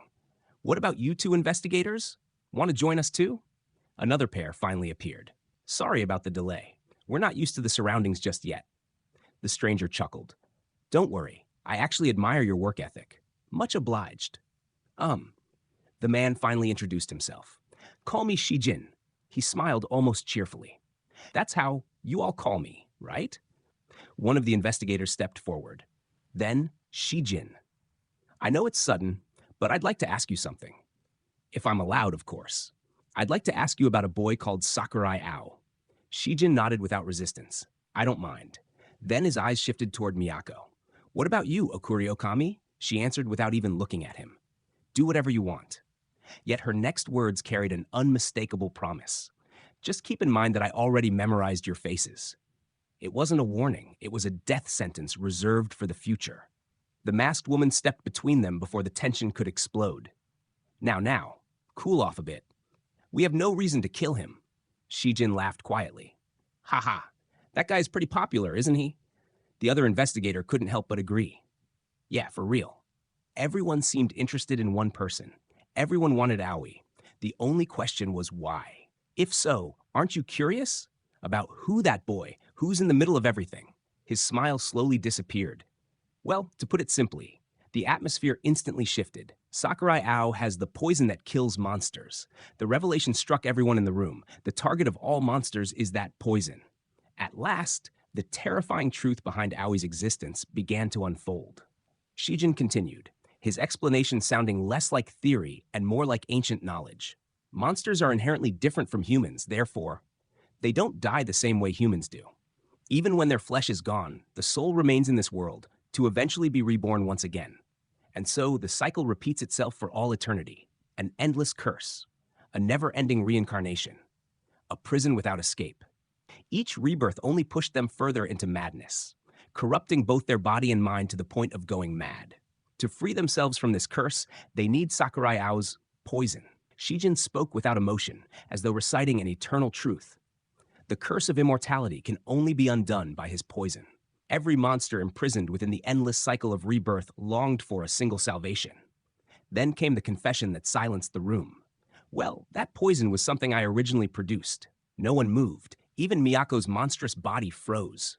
Shijin lowered his eyes, neither proud nor ashamed. I used to do that to pay for my sins. His voice carried the exhaustion of someone who had wandered through centuries. But both monsters, and that boy, Sakurai Aoi, stole that poison from me. He didn't speak with hatred. If anything, he sounded almost sympathetic. Just because he stole something when he was little, he has had to suffer his entire life. What a pitiful existence. The words echoed through the room like a funeral bell. But before anyone could dwell on that tragedy, the classroom exploded. The wooden floor cracked beneath Miyako's feet as her body twisted into its grotesque form, long white hair whipping through the darkness like living tendrils. The monster inside her answered Shijin's pity with pure possessive fury. A mere errand boy has no right to speak like that about Aokun. To threaten Aoi was to threaten Miyako's very existence. Yet Shijin didn't even blink. That's not something you should be telling me, right? His calmness was almost insulting. I simply bring the word of the master and the due punishment. But I'm nothing more than a messenger. Whether he believed those words himself remained a mystery. Was he truly powerless, or merely hiding behind the title of messenger? The uncertainty lingered like poison. Well then, I'd like you all to hear something. Every soul in the room instinctively stiffened. Even the investigators sensed that whatever followed would change everything. Shijin slowly turned toward Miyako. For the mere shadow of what was once Miyako, his words pierced deeper than any blade. He wasn't speaking to the woman who loved Aoi. He was speaking to the fractured remnant of someone who no longer truly existed. Then his gaze shifted toward the investigators. And the humans responsible for handling monsters? I bring you this message. His smile disappeared. If you get in the way, you will be punished. The classroom fell silent. There was no threat in his tone, no rage, only absolute certainty, like a divine law that had already been decided long before anyone in the room had been born. Even Miyako hesitated, not because she feared him, but because she sensed that something much larger than Shijin was speaking through him. Satisfied, Shijin dusted off his clothes. That's all. My job here is done, so I will take my leave. He turned toward the broken doorway. Until we meet again. Then he suddenly stopped. Almost as an afterthought, he looked over his shoulder. Oh, right. There's one more message for you, Okuri-okami. His smile widened ever so slightly. Well then, see you. The moment he vanished into the rain, the suffocating pressure disappeared with him. One investigator collapsed into a chair with a weary sigh. Ha! That was tiring. The other forced a nervous laugh. So Okuri-okami also went home. Seriously. For a second there, I didn't know what was going to happen. Guess we were both too impatient for our own good. Their relief felt painfully human after standing between monsters capable of leveling the building. The masked young woman remained silent. She simply stared toward the doorway where Shijin had disappeared. The young investigator rubbed the back of his neck. I still got a lot to learn. My bad. He smiled awkwardly. Had you not been here, I'd probably be dead already. That's what I believe. He quietly offered her a cigarette, a simple gesture, a fragile moment of peace after surviving a nightmare. She accepted it. Thanks a lot. Smoke drifted lazily through the moonlit classroom. For a fleeting moment, the horror gave way to something almost comforting. Two exhausted investigators sharing silence after facing death together. The young investigator leaned back in his chair. I need to get better at this. I should stop having so many regrets. You were also like that before, weren't you? His question wasn't random. A young boy smiled innocently beside an older version of himself. Sakurai? The name escaped as little more than a whisper, but in that single word, the mystery deepened. It was then that a quiet thought echoed like a distant proverb. Thus she said, "Man cannot hope to match beasts." It was a cruel truth humanity had repeated throughout history. No matter how determined a person became, there were monsters that existed beyond human understanding. Yet another truth quietly followed. However, beasts cannot hope to love the way man does. Perhaps that was why, despite all the horror surrounding them, humans were still capable of finding moments of happiness. 8 hours earlier, morning sunlight spilled softly into the apartment. Miyako stood watching Aoi with a gentle smile. She tilted her head, noticing the troubled expression on his face. Humans are? The thought lingered in her mind. They're allowed a few moments of peace and quiet, even after surviving monsters, curses, and death itself. What's the matter? Aoi didn't answer. Instead, he quietly opened a shopping bag. Inside were neatly folded clothes. Miyako blinked in surprise. Aoi looked away awkwardly. Miyako gently lifted one of the shirts. These are your clothes, aren't they, Aokun? He gave a small nod. Put them on. Then, almost embarrassed, he quickly clarified, just to be clear, I'm not giving them to you. His voice was as blunt as ever. We're going out now. So it would be a problem if you went out like that. For someone who struggled to express his feelings, those words already revealed more than enough. As Aoi reached for the door, another confession quietly escaped him. I can't be on my own. The room fell silent. Miyako looked at him with gentle surprise before smiling with unmistakable warmth. Therefore, it's better if you stick together with me all the time, and never separate. There was no teasing in her voice, only sincere affection. Hey, I'm kinda curious. Where are we going together and what will we do? Before Aoi could answer, she laughed softly. Aoi checked the money inside his wallet. After counting what remained, he nodded. Yeah, I think this much will be enough. Then he finally revealed his destination. I wanted to go shopping for some new clothes. Miyako stared at him, unable to hide the happiness blooming across her face. Aoi sighed. Whatever you do, just don't complain. Hours later, shopping bags filled Miyako's arms. She couldn't stop smiling. She kept calling for him like an excited child. Hey, Aoi remained silent. Hey, still no answer. Hey. He finally turned. Their eyes met. Miyako smiled so brightly that even the lingering darkness surrounding her seemed to disappear. Hey, Aokun.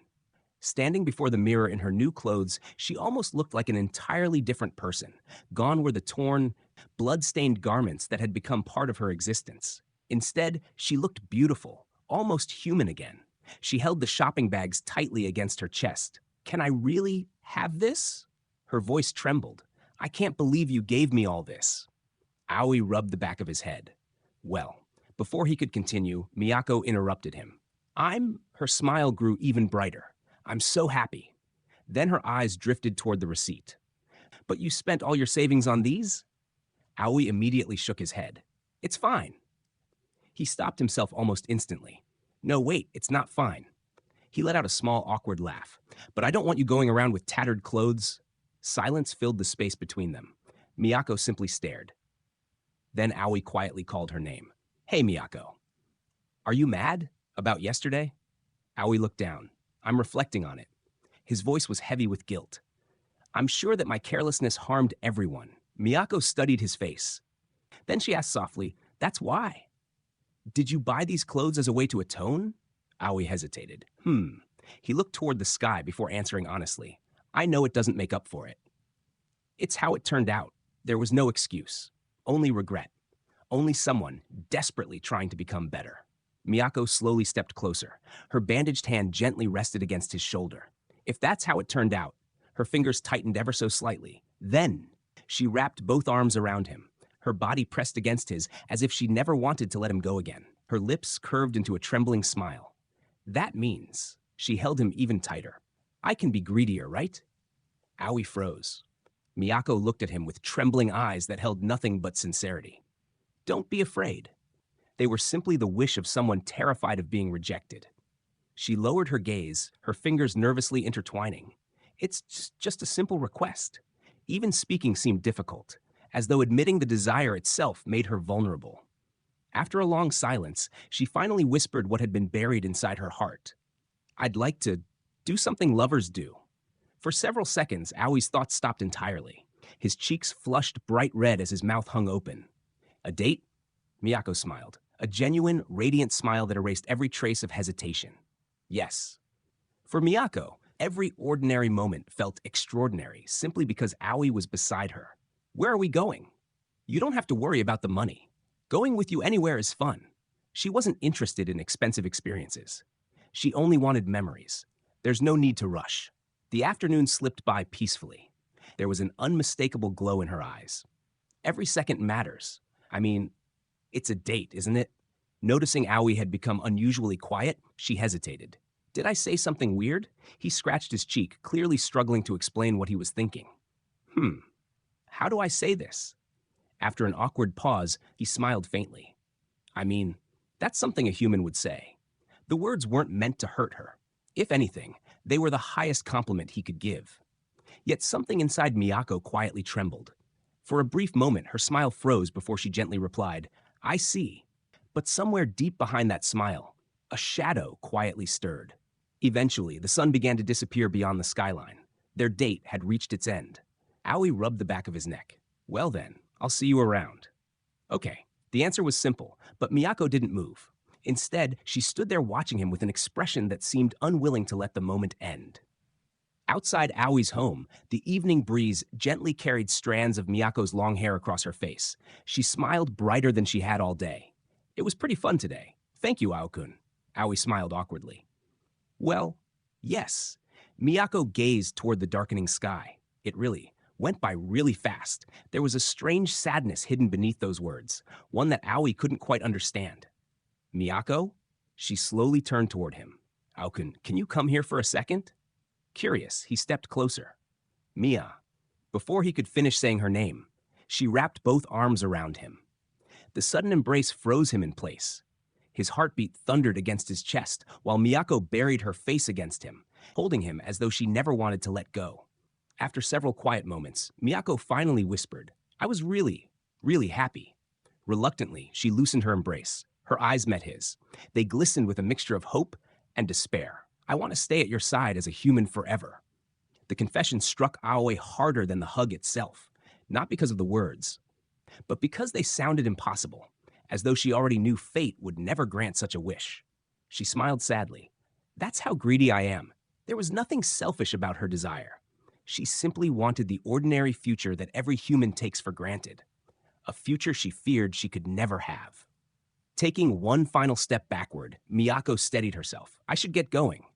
She offered one last gentle smile. Good night. Then, before courage could abandon her, she confessed everything she had kept locked inside her heart. I love you. Without waiting for a reply, she turned and disappeared into the darkness.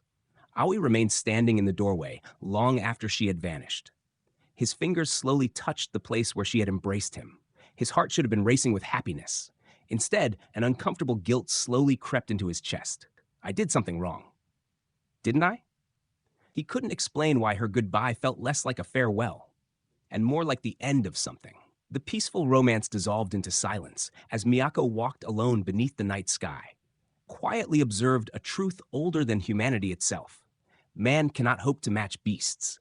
However, beasts cannot hope to love the way man does. Those words lingered in the darkness, almost like a warning. Miyako stopped walking. Her posture stiffened. The gentle smile Aoi had fallen for slowly disappeared. Something inside her shifted. Her expression became unfamiliar. Her lips curled into a grin that no longer belonged to the woman from the date. Looking into the darkness, she whispered, "Make sure you never forget that." When she looked up again, her eyes were no longer filled with affection. You'll never be like me. The woman who had shyly asked for a date, the woman who had nervously confessed her love, seemed to vanish in an instant, leaving behind someone or something entirely different. As the night swallowed her silhouette, one final question echoed through the silence. Is there another personality residing within Miyako? Or perhaps, somewhere beyond the veil, separating dreams from reality, a familiar voice whispered through the darkness. What are you acting all surprised for? The darkness rippled as the monster slowly revealed its distorted smile. What are you acting all scared for? Its voice was almost affectionate, like someone comforting a frightened child. Then came the final whisper. Isn't this all you've ever wanted? Elsewhere, another nightmare was already taking shape.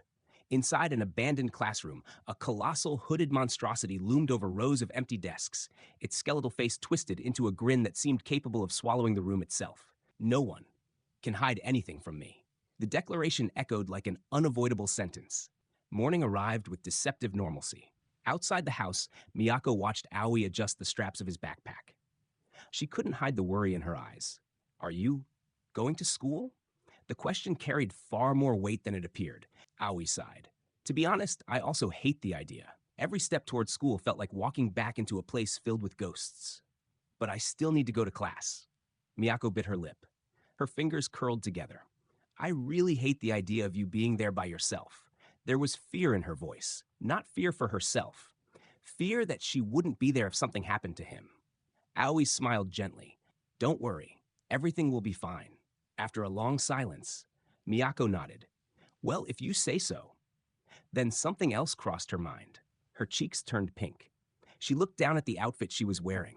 The clothes Aoi had bought for her. They weren't merely fabric anymore. They had become precious, almost sacred. By the way, those clothes, she gently brushed her hands over them before smiling.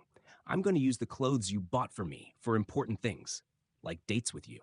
Aoi's face instantly burned red. He waved both hands in embarrassment. That's not what I... Just forget it. She stepped close enough for only him to hear. Please, come back soon.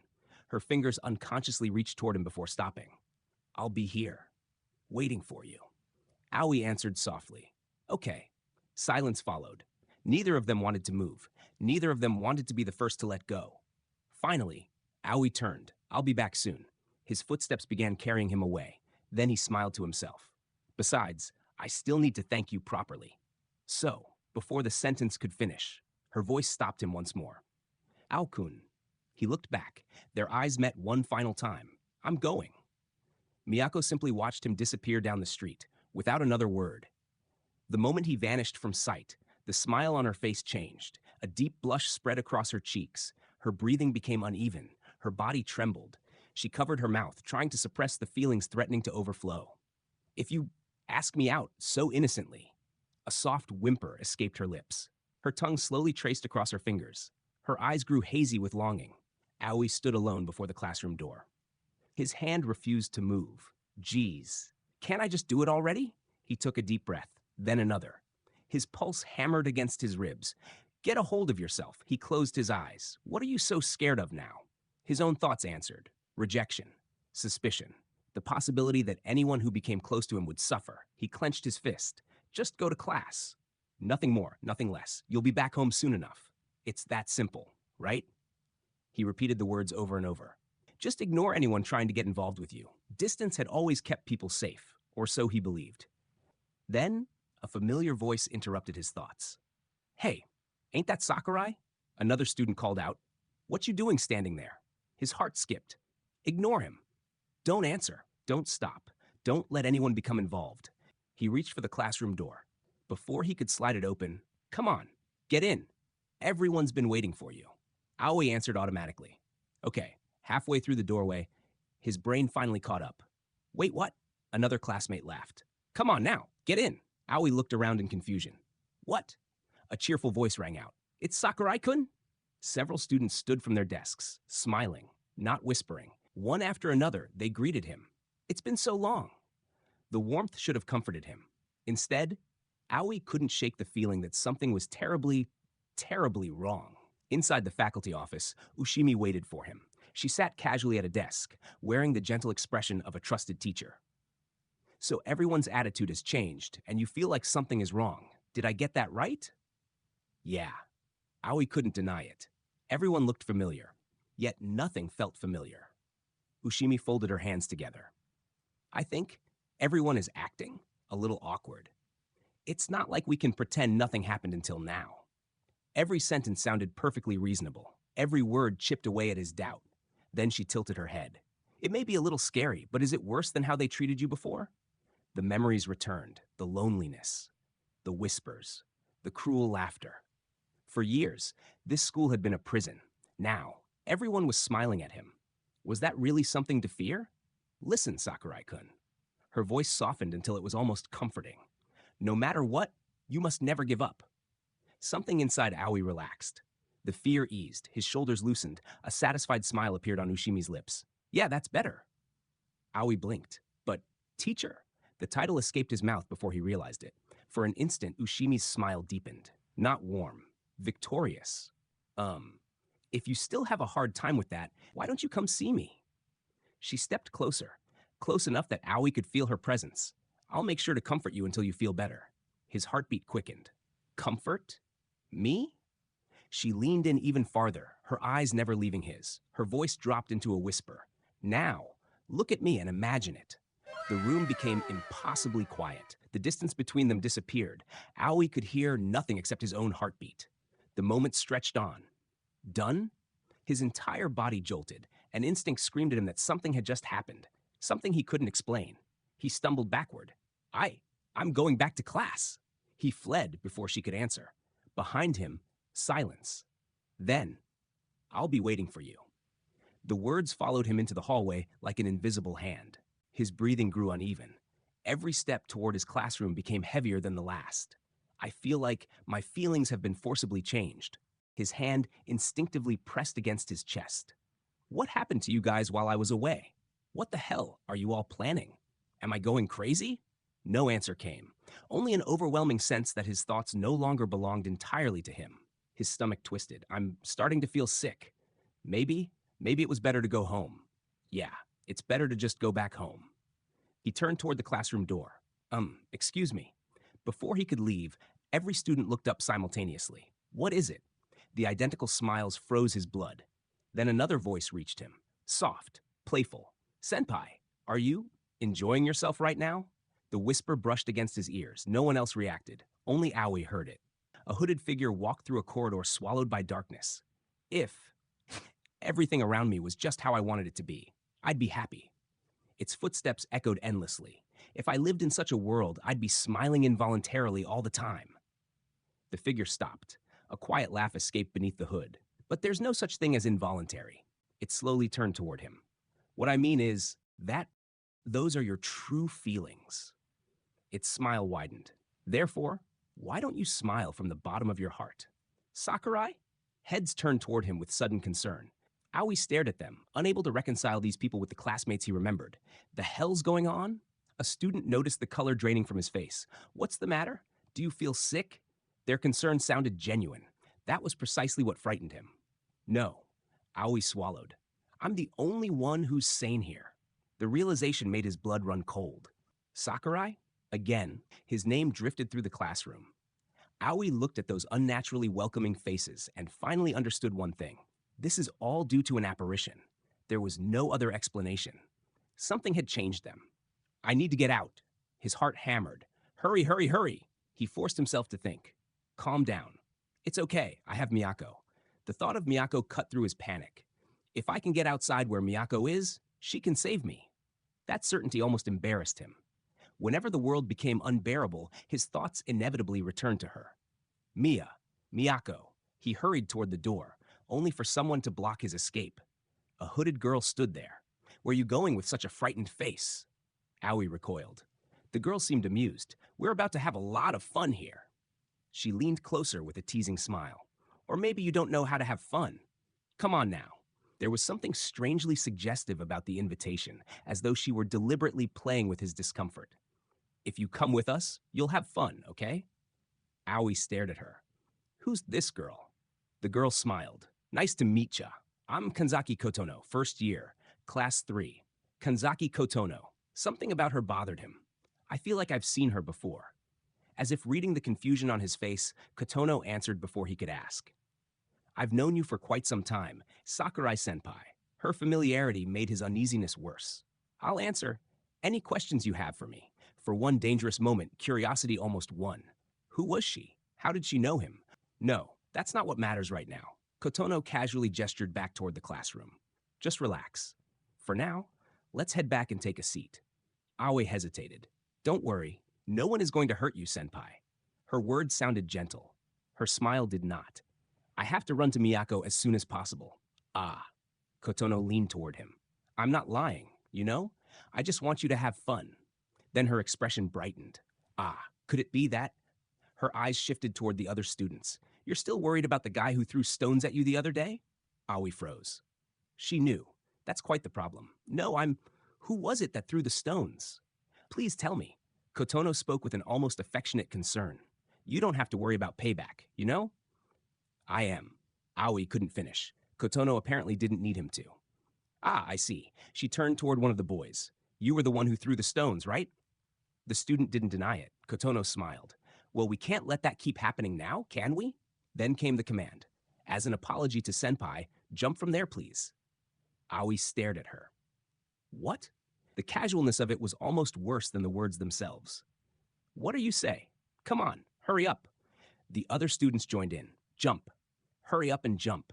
An inhuman person like you? Their smiles remained. Should just jump to his death. Spend the rest of your short, pathetic life begging for forgiveness. Aoi suddenly understood the true horror of the situation. This wasn't simply mind control. These people seemed to believe what they were saying. Stop. The boy who had thrown stones at Aoi turned toward him. Sorry, Sakurai. His voice trembled. I've been saying horrible things and even thrown rocks at you. Aoi couldn't speak. Human trash like me doesn't understand your pain. The student moved closer to the edge. So just let me jump, so I can finally understand the pain you went through. He looked back. Okay? There was no sarcasm in his expression, no mockery, only absolute remorse. I'm really sorry for everything. Aoi threw himself forward. Wait! The apology came softly. I'm sorry. There was no relief in those words. Aoi could only stare as the male student stood where Kanzaki Kotono had ordered him to go. Moments earlier, the boy had been apologizing for everything he'd done to Aoi, convinced that the only proper punishment was to throw away his own life. Now there was only silence. Then, Aoi's stomach twisted. Behind him, Kotono remained disturbingly relaxed, as though what had just happened were nothing more than an experiment whose results she had been eager to see. How was it, senpai? Aoi slowly turned toward her. Kotono watched him closely. How do you feel after your deepest wish came true? Deepest wish? Those words struck somewhere painfully personal. Kotono smiled and began acting out the reaction she apparently believed Aoi should be having. Yay! Serves you fucking right! I feel great, completely refreshed. Then she tilted her head. Something like that? Aoi couldn't answer. There was something almost playful about the way she spoke to him, an unsettling familiarity that made her behavior even harder to understand. She treated the darkest corners of his heart like secrets shared between two people who were already close. Deep down in your heart, you wanted this, senpai. Aoi's expression tightened. Kotono continued. All those fuckers who hurt me should just jump off a window. The accusation hurt because some tiny fragment of it felt possible. After everything he'd endured, the isolation, the cruelty, the stones thrown at him, had he never wished for his tormentors to disappear? Had he never imagined them suffering? Perhaps for one angry second. But that didn't mean he wanted this. Kotono leaned into that uncertainty. So please just drop the act and laugh for us. Her words carried a strange mixture of teasing affection and menace. She seemed fascinated with Aoi, speaking to him as though she had been waiting a long time for the chance to finally peel away every layer he kept hidden. I know your real thoughts, even more than you do. Aoi felt a chill. Your subconscious and unconscious. Then came the statement that turned his discomfort into genuine fear. There's no person in this world that can lie to me. For an instant, Kotono's human appearance seemed almost like a disguise. Behind the mischievous girl lurked something grotesque, something supernatural, and intimately connected to secrets people desperately wanted buried. You can't hide anything from Kokuri-san. Suddenly, the mystery surrounding Aoi's classmates began fitting together. Their personalities hadn't simply changed. Their hidden emotions had been dragged into the open and twisted into something extreme. Before he could think any further, another voice echoed through the school. Wow, through the front door. Ushimi. She regarded the new arrival with open amusement. I'm surprised you're smart enough to even use that door, a familiar voice immediately answered. Shut your mouth. Well, I didn't expect a beast like you to be educated enough to open them. Miyako's eyes narrowed. You haven't changed at all. Still the same annoying bitch. Their exchange possessed an almost absurd familiarity despite the danger surrounding them. Clearly, these two knew exactly how to irritate each other, and neither intended to back down. Miyako's attention hardened. I'll kill you as many times as I need to, no matter what tricks you use. Ushimi didn't respond with another insult. Her expression became serious. Can't you see that this isn't the time to be killing each other? Miyako paused. Around them, the students remained trapped beneath Kokuri-san's influence. The school that should have represented Aoi's return to an ordinary life had become a cage filled with smiling classmates whose desires, guilt, resentment, and devotion could apparently be manipulated at will. How can they get out of this encirclement? Ushimi surveyed the surrounding classmates before delivering the warning. The situation is far more serious than you think. The school had become unnaturally quiet. Bodies were scattered across the corridors, collapsed beside lockers and classroom doors as though consciousness itself had been ripped from them. In the middle of that devastation stood Miyako and Ushimi, two women who could barely tolerate being in the same room, yet both of their thoughts inevitably returned to the same boy. Aoi. Ushimi surveyed the fallen students. These kids were not possessed by anything. Miyako glanced toward her. The cause is hypnotism, caused by extreme stress in a certain place called school. The answer sounded mundane, But that only made the mystery worse. School had become a pressure chamber filled with fear, loneliness, jealousy, resentment, and desires nobody dared admit aloud. Someone had learned how to exploit all of it. Speaking of hypnotizing children, the battle is over, and all that is left is... Ushimi looked across the corridor. There's no doubt that it's the work of Kokuri. Kokuri, a spirit from Japanese folklore and superstition. Yet something didn't fit. However, it's just recognized as a low-level spirit, and the monster itself shouldn't have much power. Miyako's gaze sharpened. A supposedly weak spirit had overwhelmed an entire school, and somewhere inside it was Aoi. There are only demons left. The living are no more. Nonsense. Miyako refused to believe that, not while Aoi was still waiting for her. Ushimi studied Miyako before crossing her arms. I'll give you some advice. Stop getting in my way. Miyako's irritation immediately surfaced, but Ushimi continued before she could answer. No matter how hard you try, it won't turn out the way you want it, and you will only hurt him further. That struck much deeper than any insult, because Miyako knew exactly who him meant. Aoi, the boy she wanted to protect. Ushimi knew it too. A cow woman is such a mysterious being. Every time she is seen as a bad omen, her expression became serious. So if the conditions are met, one will without a doubt appear. Mysterious qualities cannot be solved by violence, you know? Miyako's silence said enough. Then Ushimi's teasing disappeared.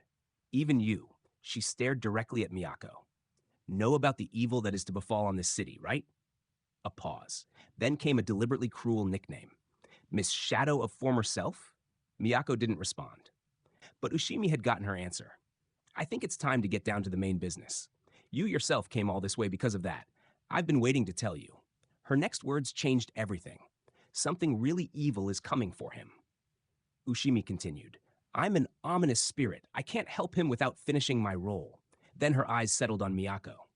That's why you have to go save him instead.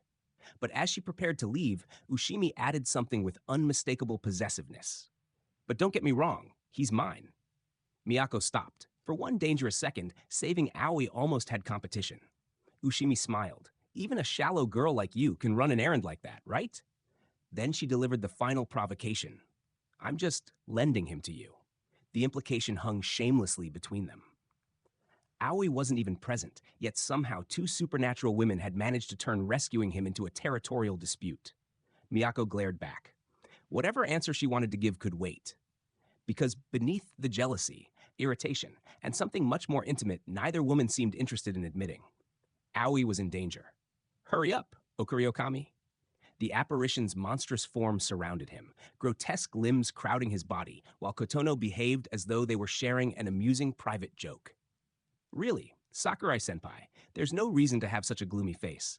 Aoi stared at her. Get on with the hooray vibe. Kotono leaned closer. If you squint your eyes like this and put up the corners of your mouth. She demonstrated the expression. See? A grotesque smile formed. Isn't it a nice smile? Aoi felt sick. This isn't funny. Really? It's a shame. I thought you'd like it. That was the disturbing part. Kokuri-san genuinely seemed to believe she understood him. Then, let's forget what just happened. Nothing will change just because one of them is gone. One human life had nearly been erased because of thoughts Aoi had never intended anyone to hear. Yet to her, it was entertainment. But it's okay. From now on, everything will be more exciting. Aoi lowered his eyes. Please. Kotono's expression softened almost playfully. Yes? Aoi looked up. Please bring him back. Her smile faltered. Aoi continued. I want everyone in the school back to the way they were. Silence. For the first time, Kokuri-san appeared genuinely confused. That reaction told Aoi something important. She didn't understand. For all her claims about seeing into people's subconscious minds, there was something about human emotion she couldn't comprehend. Aoi faced her. You're right. I hate those people. There was no point lying. Kokuri-san would know. We can't possibly get along. His hands tightened. I've even thought to myself that they should just die. There it was. The secret. The thought buried beneath humiliation, anger, and loneliness. Kokuri-san had found it and assumed it represented Aoi's deepest wish. So now, I just don't want anything to do with them. His expression softened. I don't want to see anything I already hate. He didn't need revenge. He didn't need them dead. He simply wanted distance, peace. That's why. Aoi hesitated. Something changed in Kotono's face. Sakurai-senpai. Her certainty had cracked. Because Kakuri-san could uncover hatred, she could expose resentment, she could dig through shameful fantasies and ugly impulses buried beneath consciousness. But perhaps she had made one enormous mistake. She believed the ugliest thing hidden inside someone must also be the truest. Kokuri-san seemed fascinated by the contradiction. Still inhabiting Kanzaki Kotono's body, the spirit drew closer to Aoi. Grotesque limbs surrounded him from every direction, restraining him within an almost intimate prison of supernatural flesh. Then Kokuri-san deliberately revealed part of Kotono's body. Do you see this scar? Aoi's eyes widened. I didn't make this scar. You know? Kokuri-san almost sounded amused by his reaction. It was already on the original owner's body, Kotono Kamizaki. For a moment, the figure before Aoi wasn't simply a monster wearing a human face. She was a girl who had existed before Kokuri-san. Say, senpai. The spirit watched his expression carefully. You knew this girl, didn't you? Aoi hesitated. Even if you hadn't a direct relationship, you must at least remember her as you met her somewhere, right? He didn't need to answer. Kokuri-san smiled knowingly. I know, because you are the same. Those words struck Aoi harder than he expected. Kotono Kamizaki. She was despised, just like you. The mystery surrounding Kotono began to unravel. She hadn't simply become Kokuri-san's vessel by coincidence. Long before the spirit possessed her body, she had already been carrying wounds that no one around her cared enough to notice. Even several days ago, before I possessed this body, when people were being entertained by me, Kokuri-san's expression became strangely solemn. I, who hadn't a body, could feel her pain. A spirit without flesh had noticed what human beings had ignored. Kotono had been lonely, humiliated, despised, and eventually that loneliness had curdled into rage. Everyone who hurt me should just suffer terribly. Whatever it costs, I will take revenge, she said. Aoi felt his stomach tighten. Those thoughts frightened him because they weren't completely alien. Kokuri-san knew it. The wrongdoers who don't know revenge are too cocky, and eventually they will regard everything along with their victims as their past. For those who caused the suffering, time could erase everything. They could graduate, grow older, laugh, fall in love, perhaps even convince themselves that what they had done wasn't particularly serious. Meanwhile, the person they hurt could continue carrying the scars. Can you forgive something like that? Aoi couldn't immediately answer. Kokuri-san pressed closer, its voice slipping deeper into thoughts Aoi rarely allowed himself to acknowledge. They watch you from afar, judging you. They talk about you behind your back. They look at you like a monster, a freak. Every word hurt because every word contained something he recognized. Could you just forgive them? Finally, Aoi whispered the truth. I can't. Kokuri-san's expression softened. For one unsettling moment, the supernatural cruelty vanished. We want to be happy even if we are weak, you know. That was the temptation Kokuri-san offered him. Not revenge alone. Understanding. Someone who could look directly at the ugliest parts of his heart and never recoil. I just want to smile, to feel happy from the bottom of my heart. Kokuri-san leaned closer, invading the small distance between them with an almost suggestive familiarity. Senpai actually thinks like that too, right, Senpai? Aoi remained silent. If you are the same as us, will you understand, right? The spirit continued coaxing him. It's okay for the weak to lick each other's wounds, right? The words carried an uncomfortable intimacy. Two damaged people comforting each other. Two lonely hearts embracing their resentment together because nobody else could understand them. And now you're just pretending to give up, right? Aoi's eyes lowered. Kakuri-san waited for agreement. None came. Its smile slowly disappeared. Hey, why? The spirit's confidence cracked. Why aren't you saying yes to anything? Aoi finally looked toward Kotono's face. There was sadness in his expression, but surprisingly little anger. I'm sorry, Kamizaki. I'm fine already. Aoi swallowed. For a moment, Kokuri-san simply stared at him. It's fine already? Then it understood. I see, you've given up. That realization was far darker than rejection. And somewhere else within the school, Miyako was racing toward him. Ushimi's warning remained burned into her thoughts. Something really evil is coming for him. Because when Miyako finally reached him, what she discovered was horrifying. Aoi was surrounded. Kokuri-san's monstrous influence twisted around him, while Kotono's stolen body remained at the center of the nightmare. and Miyako's restraint snapped. Her fury erupted through the room. "You fucking bitch!" The grotesque creatures recoiled as Miyako charged into the supernatural prison surrounding Aoi. While Miyako fought desperately to reach him, Aoi's expression remained hollow. His thoughts descended somewhere far beyond anger. "I am sure my heart." His thought quietly reached its conclusion. "Knows that I'll never be happy again." Miyako could fight monsters for Aoi. She could tear through anything standing between them. But could she make the person she cared for believe that his future still contained something worth reaching for? Well, that's all for today, folks. I hope you enjoyed today's chapter. If you did, don't forget to leave a like and subscribe so you won't miss what happens next.